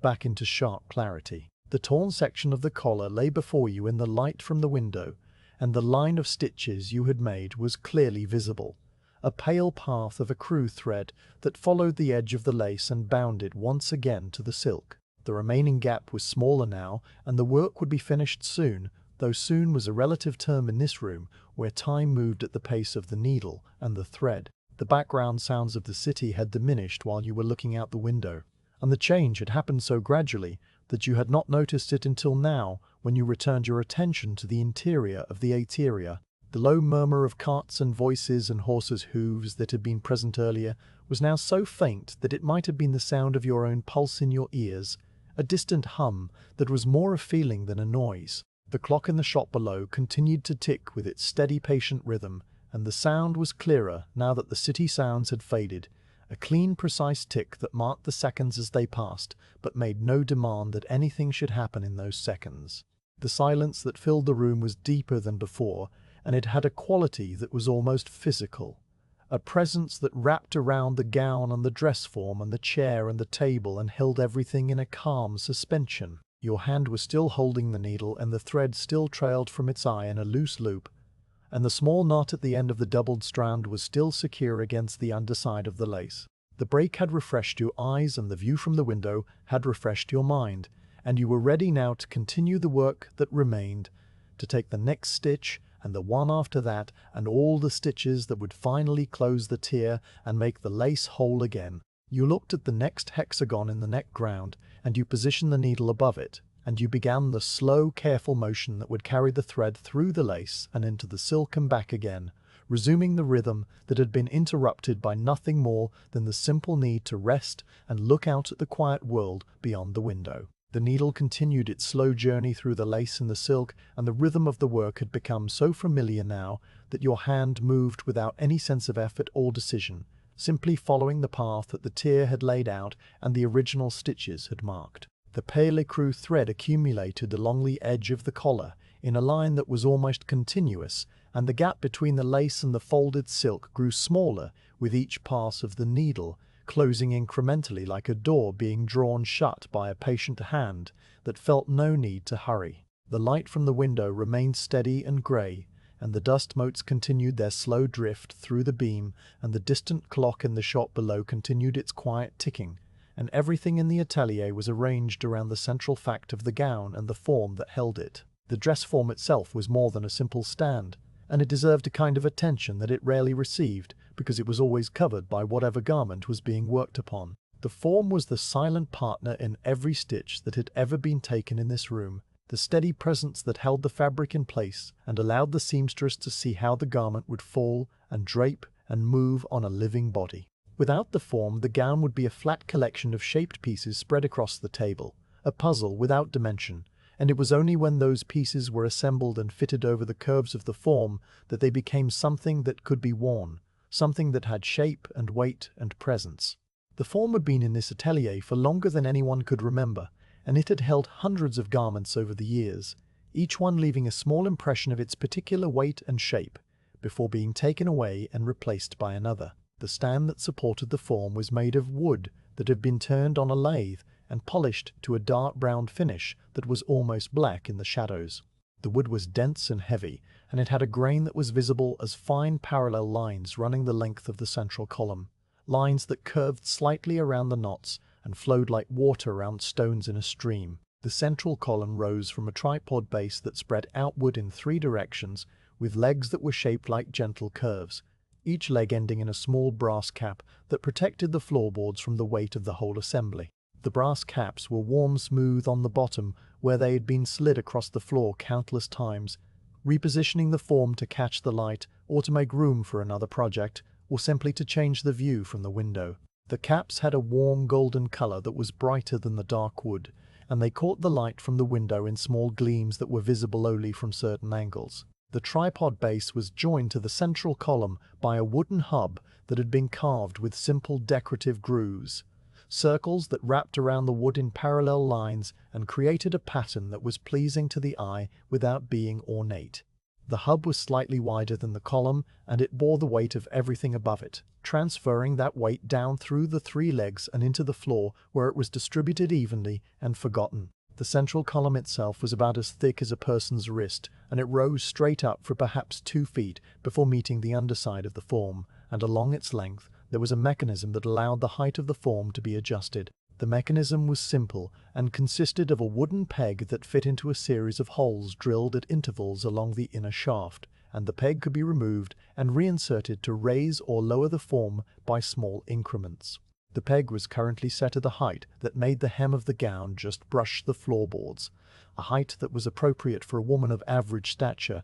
and the peg had been in this same hole for so long that it had worn a slight groove in the wood around it. The form itself was a construction of linen and horsehair and wooden shaping pieces that had been assembled by a craftsperson whose name was lost to time, but whose work remained solid and true. The basic shape was that of a woman's torso from the shoulders to the upper hips, a generic form that was neither slender nor full, but somewhere in between, a shape that could be padded out or taken in as needed to match the measurements of a particular client. The form had shoulders that were slightly rounded and a bust that was modest and a waist that was defined but not extreme, and the whole shape was covered in a layer of linen that had been stitched tightly over the horsehair stuffing and tacked in place with small brass nails that ran in a neat line down the center of the back. The linen was the color of unbleached cotton, a warm creamy beige that had darkened slightly with age and with the absorption of oils from the hands that had touched it over the years.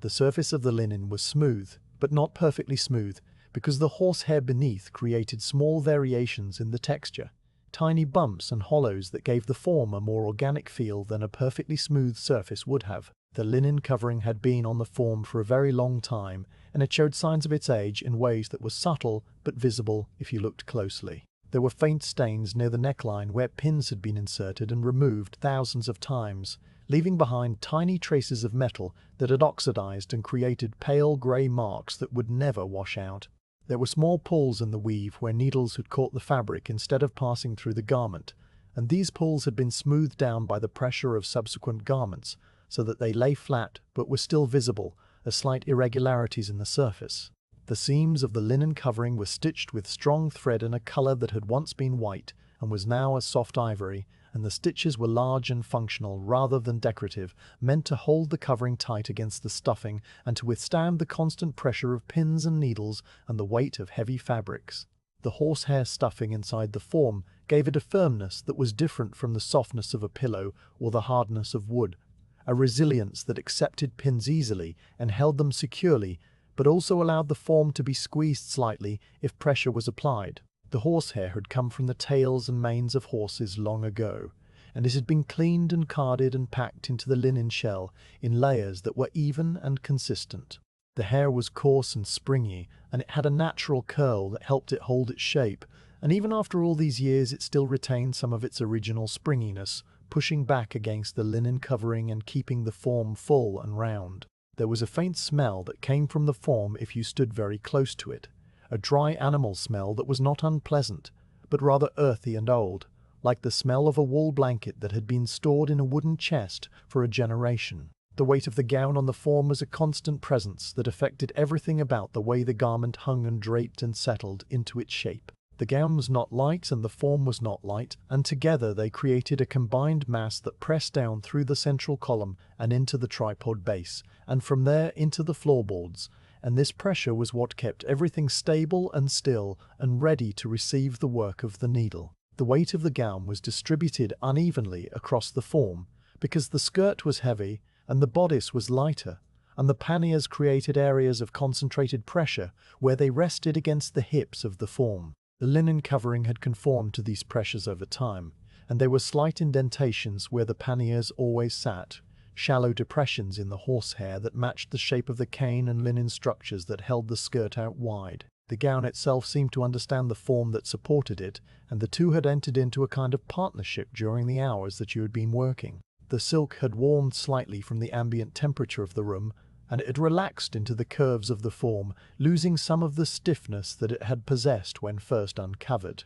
The folds of the skirt had settled into arrangement that was stable and pleasing, and the deep pleats at the waist had found their natural fall, and the whole garment had the appearance of something that was comfortable in its place, something that belonged exactly where it was. The bodice fit the form with a closeness that was not tight, but simply precise, the bone channels following the contours of the linen torso, and the neckline sitting exactly where it should, and the sleeves hung from the shoulders in soft curves that ended in the cascading tiers of lace. The contrast between the structured stillness of the gown on the form and the imagined softness of the same gown on a living body was something that you could feel more than see. The form was rigid and unmoving, and it held the garment in a fixed shape that would never change, while a living woman would move and breathe and the gown would move with her, the silk rustling and the lace swaying and the whole creation coming alive in a way that it never could on the form. The form showed what the gown looked like, but it could not show what the gown felt like to wear. The cool slide of the silk against the skin, and the gentle weight of the skirt, and the way the panniers would swing slightly as the wearer walked across a room. These were things that existed only in the imagination, and they gave the gown a second life that was separate from its physical presence in the atelier, a life that would begin again when the mending was complete and the garment was returned to its owner and worn once more. The tier in the lace collar had reached a new section, where the separation between the lace and the silk was slightly wider than it had been in the earlier portions of the mend. The gap here was perhaps the width of 2 threads rather than 1, and the original stitching had pulled away more completely, leaving fewer of the tiny broken ends that had served as guides for the earlier stitches. The lace itself was intact and the net ground was undamaged, but the edge of the lace had curled slightly where it had been free of the silk for so long, developing a small wave that would need to be coaxed back into alignment before the stitching could continue. The silk edge of the neckline was also slightly curled in the opposite direction, because the two fabrics had been separated and each had responded to the tension of its own fibers, the lace curling inward and the silk curling outward, and bringing them back together would require a gentle persuasion rather than force. You set the needle down on the square of dark grey felt and used both hands now to redress this new section of the tier. Your left hand rested on the lace near the curled edge and your right hand rested on the silk of the neckline,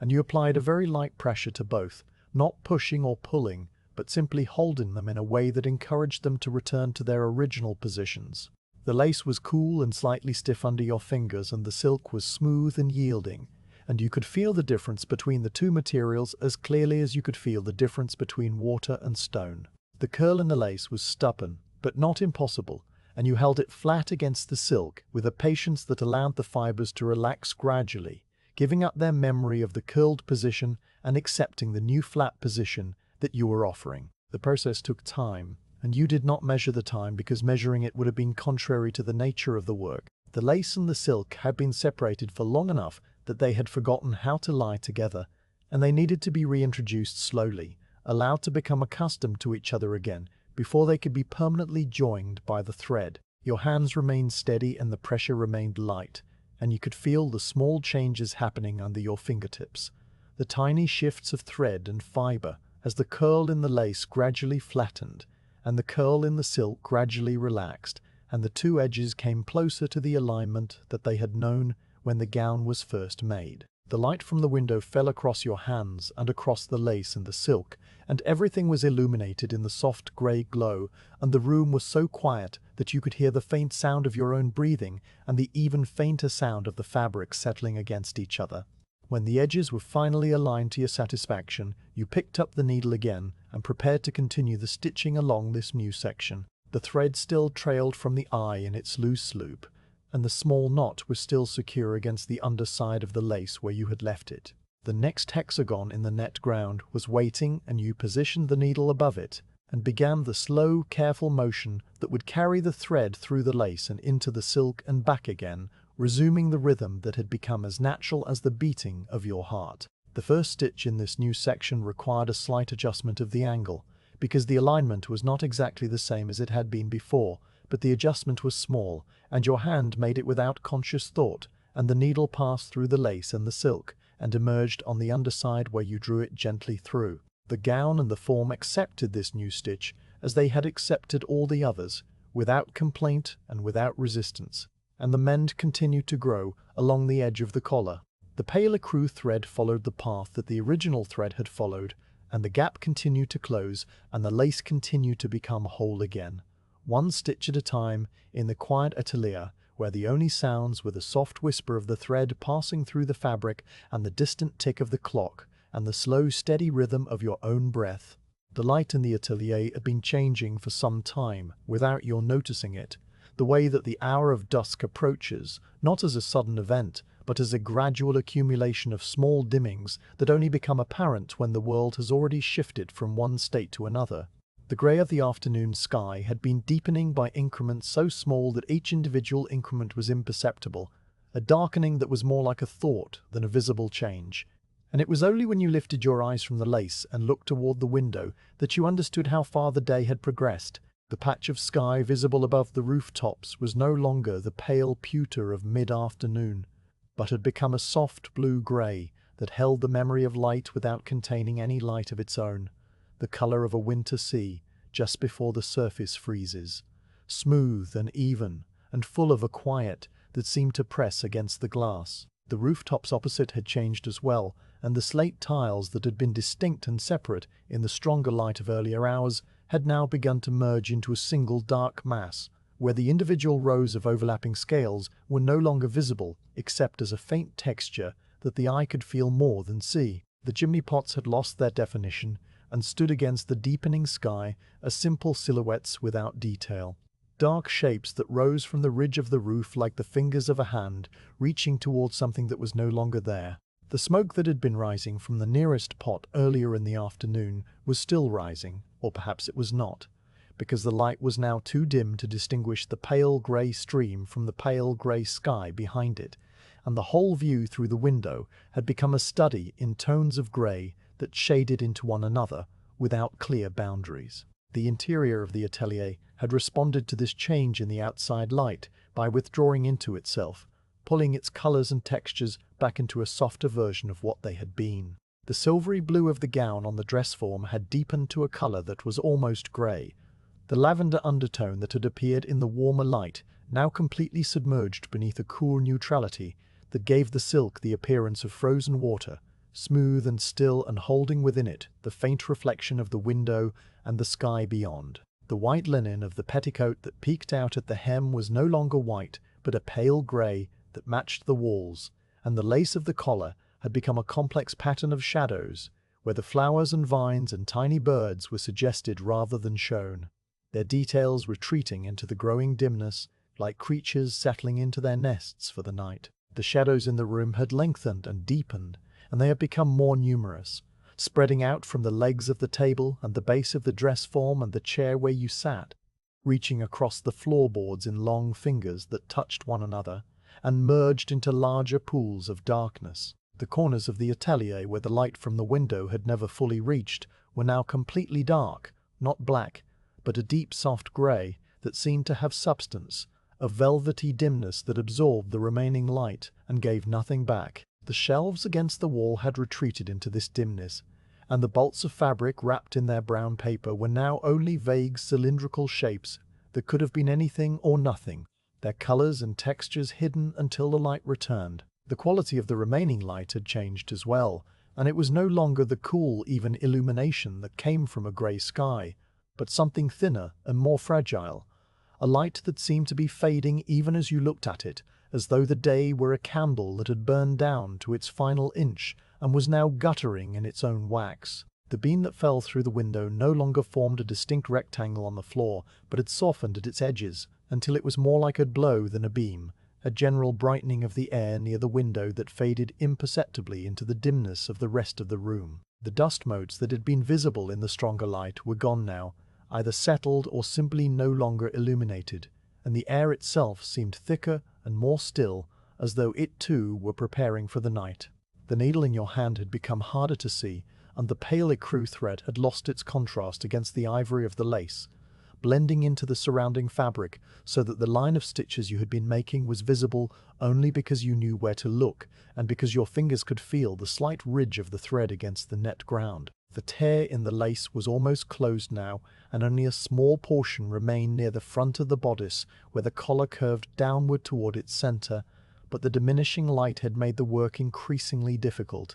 and the time had come to provide a new source of illumination. The window would continue to offer its fading glow for perhaps another hour, but that glow would be insufficient, for the fine details of the lace and the stitches that remained to be made required a clarity that the dusk could no longer provide. You set the needle down on the square of dark grey felt, and the needle disappeared into the dimness of the felt so completely that you could not see it at all, only feel its presence as a slight hardness under your fingertip when you touched the fabric. The thread still trailed from the eye, and the loop of pale ecru was just visible against the darker surface, a faint line that curved across the felt and disappeared into the shadows beyond. Your hands were free now, and you flexed your fingers once to release the small stiffness that had accumulated from holding the needle,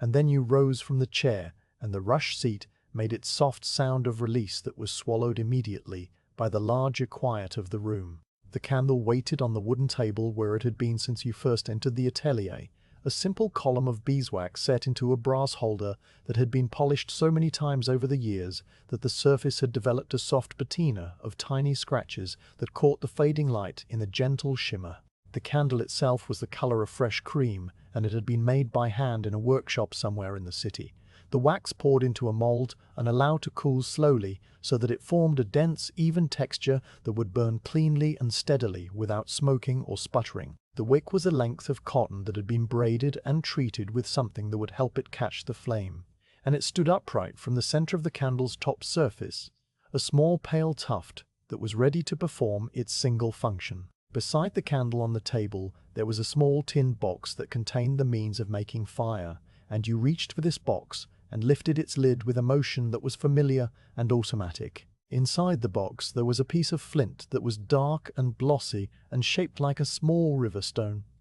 Its surface marked with the conchoidal fractures that were characteristic of the material, and beside the flint there was a steel striker that had been forged into a simple curved shape that fit comfortably in the hand. The striker was dark with age and use, and the edge where it struck the flint was worn smooth and shiny, polished by countless impacts over countless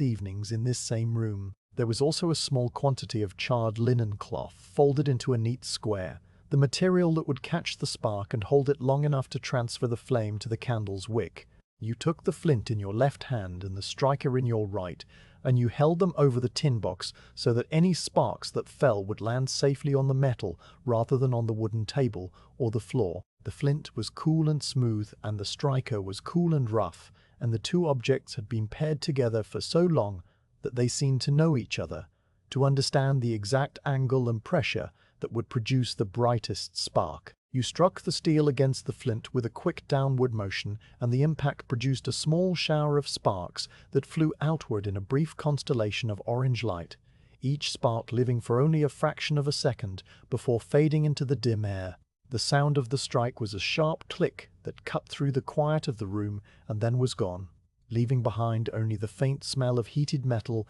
and burnt flint. The first strike did not catch the charred cloth, and you struck again, and this time one of the sparks landed on the dark fabric and held there, a tiny point of orange that glowed and then grew as it found the combustible fibers. You set down the flint and the striker and lifted the charred cloth carefully, holding it near the wick of the candle, and you blew gently on the spark until it brightened and spread and became a small flame that licked at the edges of the cloth. The flame was orange at its base and yellow at its tips, and it wavered in the currents of air that your breath had created. And you touched it to the wick of the candle and watched as the cotton caught and the flame transferred itself from the cloth to the candle. The cloth you set aside on the tin lid, where it would cool and be ready for the next time it was needed, and you turned your attention to the candle itself. The flame on the wick was small at first, and it flickered uncertainly as it established itself, dancing and swaying and sending small shadows leaping across the walls and the ceiling, and the gown on the dress form.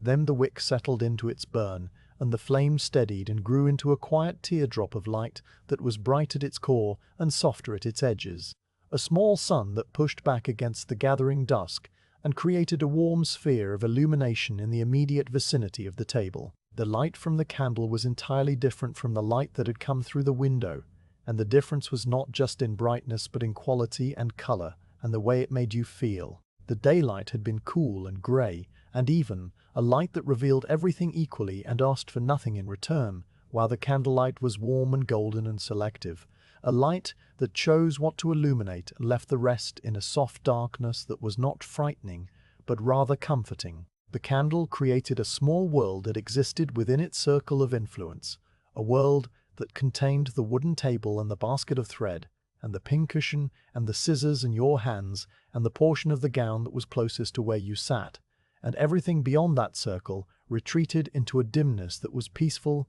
and still. The flame itself was a living thing that breathed and moved and made a very faint sound that you could hear only if you leaned close and listened carefully. The sound was a soft whisper that was almost like the rustle of silk, the sound of the wax being drawn up through the wick and transformed into light and heat, and it was accompanied by the even fainter crackle of impurities in the cotton burning away. The flame was not perfectly still, but swayed in response to currents of air that were too subtle to feel, leaning first one way and then another, in a slow dance that was hypnotic to watch. The colors within the flame shifted as it moved, and the bright core was a pale blue-white that graded outward into yellow, and then into orange, and then into a transparent veil of heat that was visible only as a shimmer in the air above the wick. The candlelight fell on the gown and transformed it once again, bringing out colors that the grey daylight had hidden, and creating new shadows that the grey daylight had not produced. The silvery blue of the silk became warmer in the golden light, and the lavender undertone that had appeared briefly in the afternoon sun now returned more strongly, a soft purple that glowed from within the folds of the skirt and gave the garment a richness that it had not possessed before. The lace of the collar caught the candlelight in its intricate patterns, and the tiny birds and flowers seemed to come alive in the flickering illumination, their details sharp and clear in the moments when the flame was steady, and then soft and blurred when the flame swayed. The shadows in the folds of the skirt deepened and became more dramatic, and the whole gown seemed to have more presence, more weight, as though the candlelight had given it a new dimension that the daylight could not provide. You returned to the chair and sat down, and the rush seat accepted your weight, with its familiar soft sound, and the circle of candlelight now enclosed you, and the work and the portion of the gown that required your attention. The rest of the atelier had faded into a soft darkness that was not black, but a deep, warm grey, the colour of charcoal dust mixed with a little cream, and the shapes of the shelves and the door and the far corners of the room were present only as suggestions, outlines that the eye could trace if it tried, but that did not demand to be seen. The window had become a rectangle of slightly lighter darkness against the wall, the last remnant of the day's light still visible in the sky beyond the glass,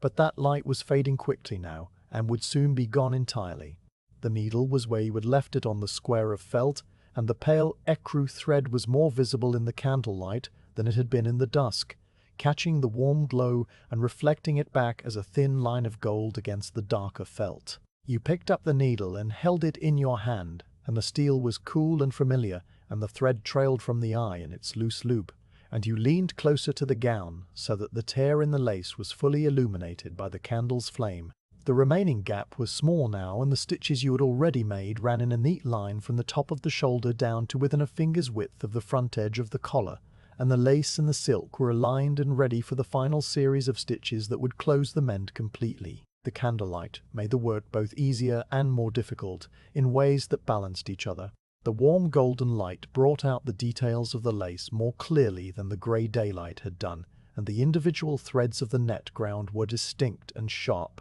their hexagonal pattern visible in a way that it had not been before. The shadows that the candle created were deeper and more defined, and they helped to separate the layers of the fabric so that you could see exactly where the needle should go. But the candlelight also flickered and swayed, and the constant small movements of the flame meant that the illumination was never perfectly steady, and your eyes had to adjust continuously to the shifting patterns of light and shadow. This was not a problem because your hands knew what to do, even when your eyes were momentarily uncertain, and the rhythm of the work resumed with only a small adjustment to the new conditions. The needle found the next hexagon in the net ground, and passed through, and the thread followed, and the silk accepted the stitch, and the small knot at the end of the doubled strand remained secure against the underside of the lace. The candle flame leaned to the left as a current of air moved through the room, and then it straightened again, and the shadows swayed in response, and the gown seemed to breathe in the flickering light, its folds expanding and contracting in a slow rhythm that matched the dance of the flame. The circle of warm illumination held you and the work, and the portion of the gown that mattered,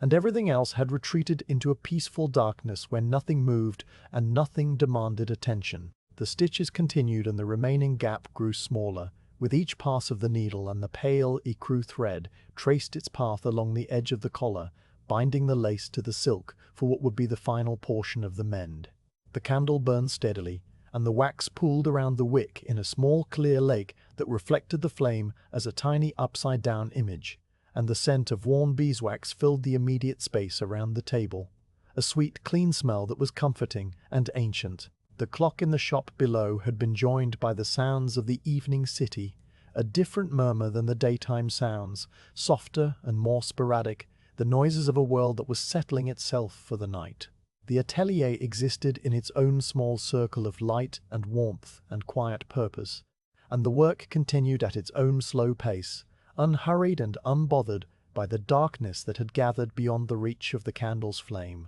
The final stitches of the mend required a particular kind of attention that was different from the attention required for all the stitches that had come before, not because the work was more difficult, but because it was the end of the work, and endings have their own small gravity. The needle passed through the last hexagon of the net ground, and then through the 2 layers of silk at the folded edge of the neckline,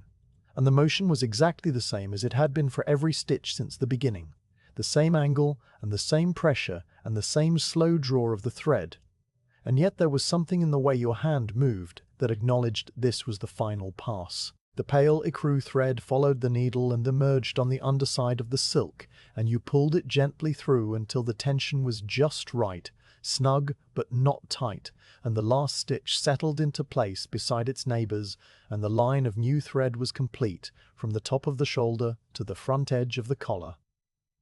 The tear was closed. You held the needle still for a moment and looked at the place where the gap had been and was no longer, and the lace and the silk were joined again as they had been before the threads had weakened and given way. The new stitches were visible, if you knew where to look and if the light fell across them at the right angle. A faint line of ecru that was slightly warmer than the ivory of the old lace, but the difference was so subtle that it would fade from notice within days as the thread settled and relaxed and learned to lie flat against the fabric. The flowers and vines and tiny birds of the Point d'Alençon pattern continued uninterrupted across the mended section, and the collar was whole again, ready to frame the throat of the woman who would wear the gown and ready to catch the light of candles in whatever room that wearing would happen. One task remained before the needle could be set aside, and that was the securing of the final stitch so that it would not loosen or pull free with time and wear. The thread still trailed from the eye of the needle in a loop that was perhaps the length of your hand, and the small knot at the beginning of the work was still secure against the underside of the first stitch, and now a second knot was needed at this end to anchor the thread permanently. You turned the needle and passed it back through the last hexagon in the opposite direction, creating a small loop that you left open, and then you passed the needle through that loop and drew it tight so that a tiny knot formed against the net ground. The knot was no larger than the head of a pin, and it nestled into the space between the lace and the silk where it would never be seen and never be felt, and the thread was now fixed at both ends of the mend and the work was truly finished. The needle still held the remaining length of thread, and this excess needed to be trimmed away just as the frayed strand had been trimmed earlier. You reached for the scissors that lay on their leather bed on the wooden table, and the candlelight caught the blades as you lifted them. A brief gleam of warm gold that ran along the cutting edge and then was gone. The scissors felt the same in your hand as they had before, the cool, smooth steel and the shaped handles and the precise balance that made them an extension of your will, and you brought them close to the knot you had just made. The blades opened and closed with that same tiny, crisp snip, and the excess thread fell away, a short, pale strand that drifted down to join the other remnants on the floorboards, and the mend was complete in every particular. You set the scissors back on the leather, and they came to rest in the dark, stained center, where they had rested so many times before, and your hand was free now to attend to the needle. The needle had done its work, and it deserved to be cleaned and returned to its proper place with the same care that had been given to every other part of this quiet process. You took the small square of dark grey felt from the table, and you drew the needle through it once and then twice, and the felt removed any tiny traces of oil or dust that might have accumulated on the steel during the hours of work. The needle emerged bright and clean, and you held it up to the candlelight for a moment to be certain that no residue remained, and the flame shone through the eye and made a tiny point of light that was like a distant star in the dimness of the atelier. The wooden box with the silk-lined compartments waited at the back of the table, and you lifted its lid and placed the needle into its designated slot where it lay beside the other needles of similar size and purpose. The slot was lined with the same pale blue silk that had faded to grey, and the needle settled into it with a soft click that was more felt than heard, the sound of steel against the wooden bottom of the compartment. You closed the lid and the small brass hinge moved without sound, and the box was once again a dark rectangle that held within it all the tools that would be needed for the next mend and the one after that. The thread came next. The spool of ecru silk from which you had drawn the length for the mend still sat in the straw basket among its companions in shades of white and cream and pale grey, and you took the spool in your hand and wound the small remaining end of the cut thread around its wooden core. The thread lay flat against the other windings, and the end was tucked into the small notch on the rim, where it would stay until it was needed again. The spool went back into the basket, and the basket remained on the table with its collection of colours that were all variations on a single theme, waiting patiently for the next time a garment required a thread that matched its age and its nature. The pincushion and the thimble and the small ceramic bowl of buttons were all as they had been when you arrived, and they required no attention now except the brief acknowledgement that they had been present throughout the work. Silent companions that asked for nothing but gave their steady support. The candle still burned on the table, and its flame was slightly shorter than it had been when first lit, because the wax was being consumed at a slow, even rate, and the pool of liquid wax around the wick had grown larger and deeper. The scent of warm beeswax filled the air around the table, and it mixed with the older scents of the atelier, the lavender and the old silk, and the dry, clean smell of the wooden floor, and the combination was the smell of work completed and tools put away and a room settling into its nighttime rest. The gown on the dress form waited in the candlelight, and the mended collar was now indistinguishable from the unmended portions, except for the very faint line of ecru that would fade with time. The silvery blue silk glowed warmly in the golden light, and the folds of the skirt held their shape with the patient stillness of something that had been made to move, but was content to rest. The lace at the sleeves and the hem and the collar was a complex pattern of light and shadow, and the tiny birds hidden among the flowers seemed to sleep in the flickering illumination, their spread wings folded into the darkness, and their open beaks silent. The gown was whole again, and it would be returned to its owner, and it would be worn, and it would move through rooms filled with candlelight and conversation, and no one who saw it would ever know that a small piece of it had once been torn and then repaired by a patient hand in a quiet atelier on a grey autumn day. The linen cloth that had covered the gown when you first entered the room still lay folded on the wooden table where you had placed it hours ago, a soft heap of pale fabric that was almost luminous in the candlelight. You reached for the cloth and lifted it and shook it out gently, so that it opened into its full size, a large square of fine old linen that was thin and soft from years of washing and use. The cloth floated down over your hands, and you gathered it in both arms and turned toward the dress form where the gown waited to be covered once more,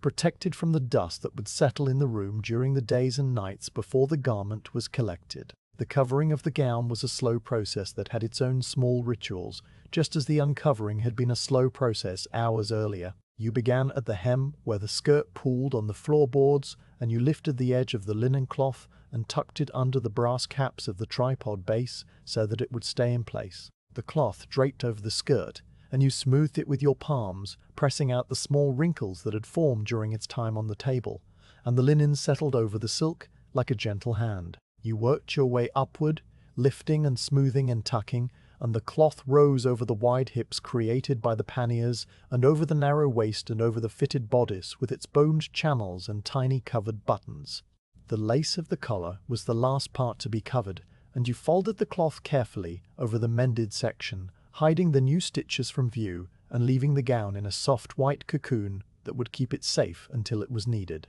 The dress form now wore a ghost of the gown, a pale shape that suggested the garment beneath without revealing it, and the linen cloth glowed in the candlelight with a warmth that made it seem almost alive. The folds of the cloth followed the contours of the gown and the panniers and the skirt, and the whole assembly had the appearance of something waiting patiently in the dimness, a presence that would remain in the atelier through the night and the next day and all the days until someone came to claim what lay beneath. The candle still burned on the table, and its flame was now noticeably lower,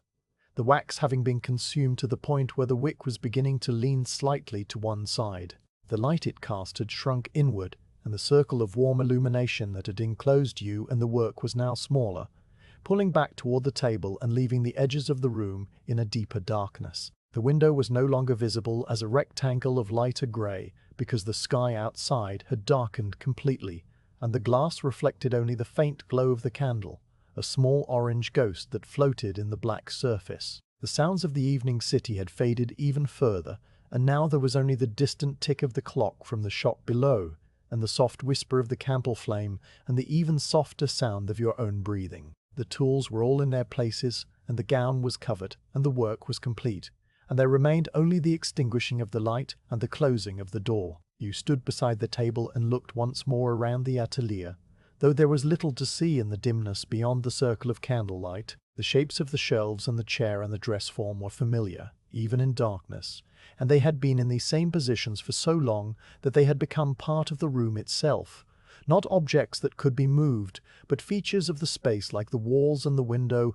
and the worn floorboards. The atelier would wait through the night in its stillness, and the dust would settle slowly on every surface, and the gown would sleep under its linen cloth, and when the morning light returned through the window, everything would be exactly as it had been, ready for the next quiet task that needed doing. You leaned down toward the candle, and the warmth of the flame touched your face with a gentle heat that was pleasant in the cool air of the room. The wick stood in its pool of liquid wax, and the flame danced one final time as your breath disturbed it, swaying to the left, and then straightening, and then swaying again. You pursed your lips and blew a soft, steady stream of air across the top of the candle, and the flame bent away from you and flickered once, and then went out, leaving behind a thin trail of smoke that rose from the glowing tip of the wick and curled upward into the darkness. The smoke carried the smell of extinguished candle, a sharp, clean scent that was different from the sweet smell of burning beeswax, and it lingered in the air for a moment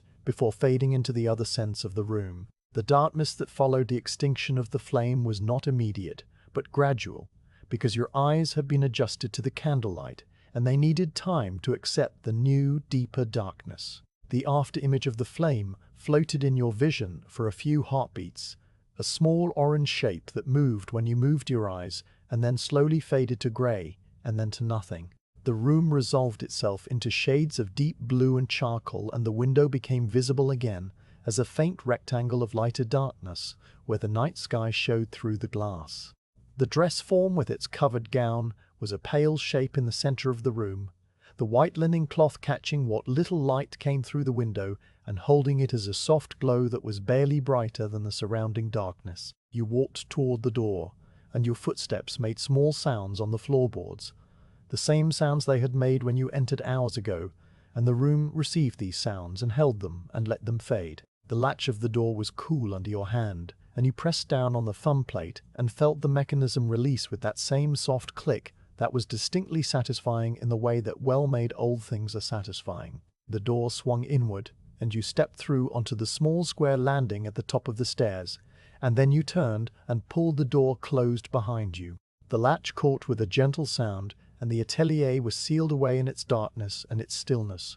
the gown sleeping under its cloth, and the tools waiting in their places, and the dust settling slowly through the quiet air. The stairs descended before you, and they creaked in the same way they had creaked when you climbed them, a quiet acknowledgement of your passing. The banister was smooth under your hand, and the wood was cool and familiar, and the single small window on the landing showed a patch of night sky that was the color of deep water. The building was silent around you, and the shop below was closed and dark. The clock that had ticked through the afternoon, now the only sound in the whole structure, a steady, patient rhythm that would continue through the night and into the next day and all the days after that. The street outside was quiet, and the pale stone of the buildings across the way was visible only as a lighter grey against the darker grey of the sky. The autumn air was cool and clean, and it carried the faint smell of wood smoke from the chimney pots on the rooftops above,